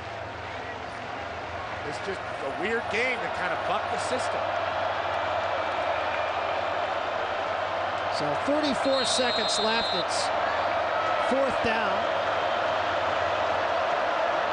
Brink straight back. Throws for Collins. He's going to get the 1st down, but they are out of timeouts. The clock will stop while they move the chains. 28 seconds on the clock, and they get right up to the line of scrimmage and are ready to go here.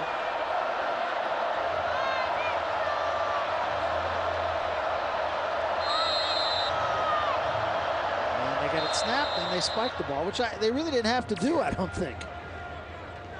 Well, the plan is just to stop the clock so they can take a deep breath and get the play called that they wanted, as opposed to having to call it on the line of scrimmage. And we'll see if Washington State can take a shot at the end zone here and make this thing interesting with an onside kick. But there are a lot of big ifs, especially since they haven't been able to muster one touchdown in this football game up to this point.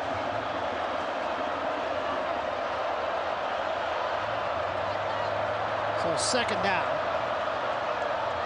Brink looks to the end zone, throws to the end zone. He's got a man. The catch is made. Touchdown. Charles Dillon.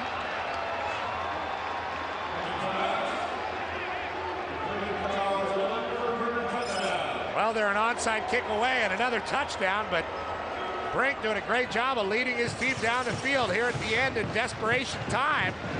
Well, they're going to go for 2 here, and that would make it a 3-point game, so they conceivably can go for the onside kick, assuming they make the 2, and tie it with a field goal. Charles Dillon getting 1 foot in. That's all you need in college, and he did it right behind Bernard Hicks, who's had a couple hiccups in coverage in this football game.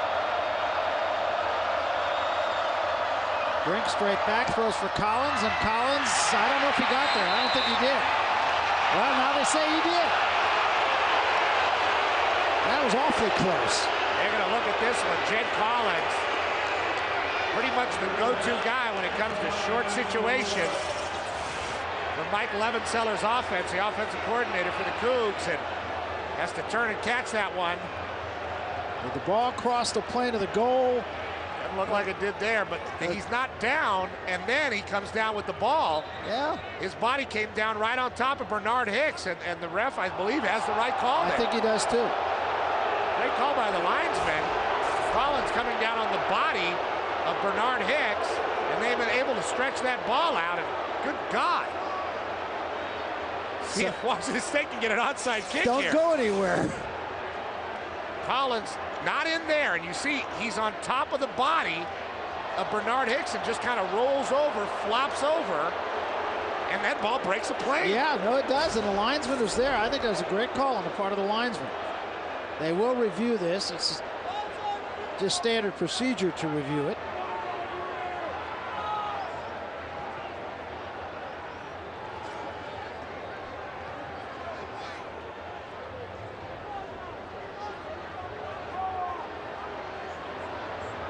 Maybe they're not reviewing it. I don't know. I mean, there's been no sign they're that looking they are. at it.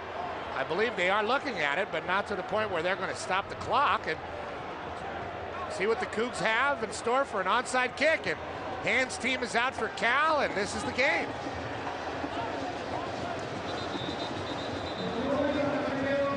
Review. They are going to review it.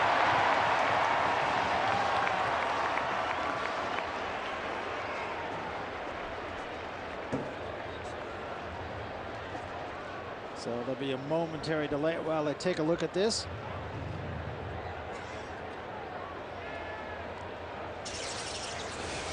Well, Brink with 160 yards passing here in the 4th quarter. Now his foot got in, but the ball at that point didn't. But as you said, P, he's on top of the California player and then reaches across the plane of the goal.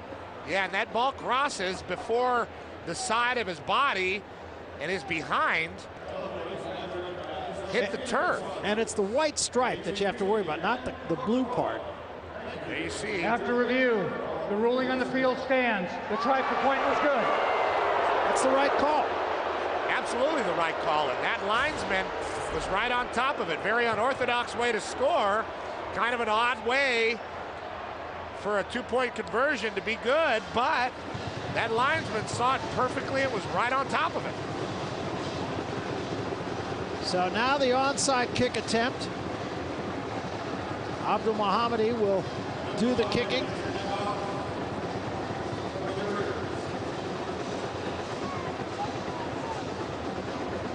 And should this be successful, it could be an interesting 19 seconds.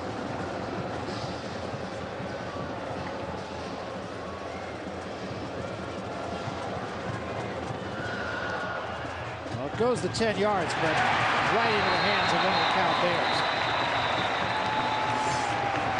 Lavelle Hawkins was right there and handled it just like a punt return. And so that should be that. Well, this is why you have a hands team. You get guys out there that are confident. That ball by Abdul Muhammad, he's just a little too high, not enough bounce on it. Lavelle Hawkins is a guy that really knows how to cradle that football, even though he's had a couple drops in this football game. With the last 2 touchdowns, Barry, this game has surpassed the 27 points scored in the SC Oregon State game earlier today that we spoke about, so this will not be the lowest scoring Pac-10 game of the year. We had some excitement here at the end. I feel a lot better about that. Top Dog will still be open either way. Smiles there, you see, on the Cal sideline, and this is a team that is starting to feel better now. They got through it with a quarterback that was dinged up and had a lot of experience. Even Kevin Riley's down there smiling, even though he didn't get to play. So Longshore will just take a knee here. And that will be that. The Cougars cannot stop the clock again. 20-17, the Cal Bears win it. A 44-yard run by Justin Forsett, clearly the big play of the day, and they'll take it, but I'm not sure they're going to want to frame it. Well, there's a lot of life in these Washington State Cougars. You see the embrace between two good friends, Bill Dova and Jeff Tedford. Cal's got a lot of life left, and they're playing for their season in a bowl game with SC coming into town next week. Final score, 20-17. The Bears over the Cougs. A reminder to join us next week. College Football Saturday coming back to FSN with a triple header. We get underway with Texas A&M against 9th-ranked Missouri. Then after the College Football Saturday kickoff show, presented by Kyocera, it'll be Baylor trying to upset 6th-ranked Oklahoma. And then we'll be up at Oregon State for the Washington game. They were winning today against Stanford. Coverage beginning next week, 12:30 Eastern, 9:30 Pacific, in high definition, right here on FSN. Interesting, if not a pretty ball game here at Memorial Stadium. It's a wrap for us. For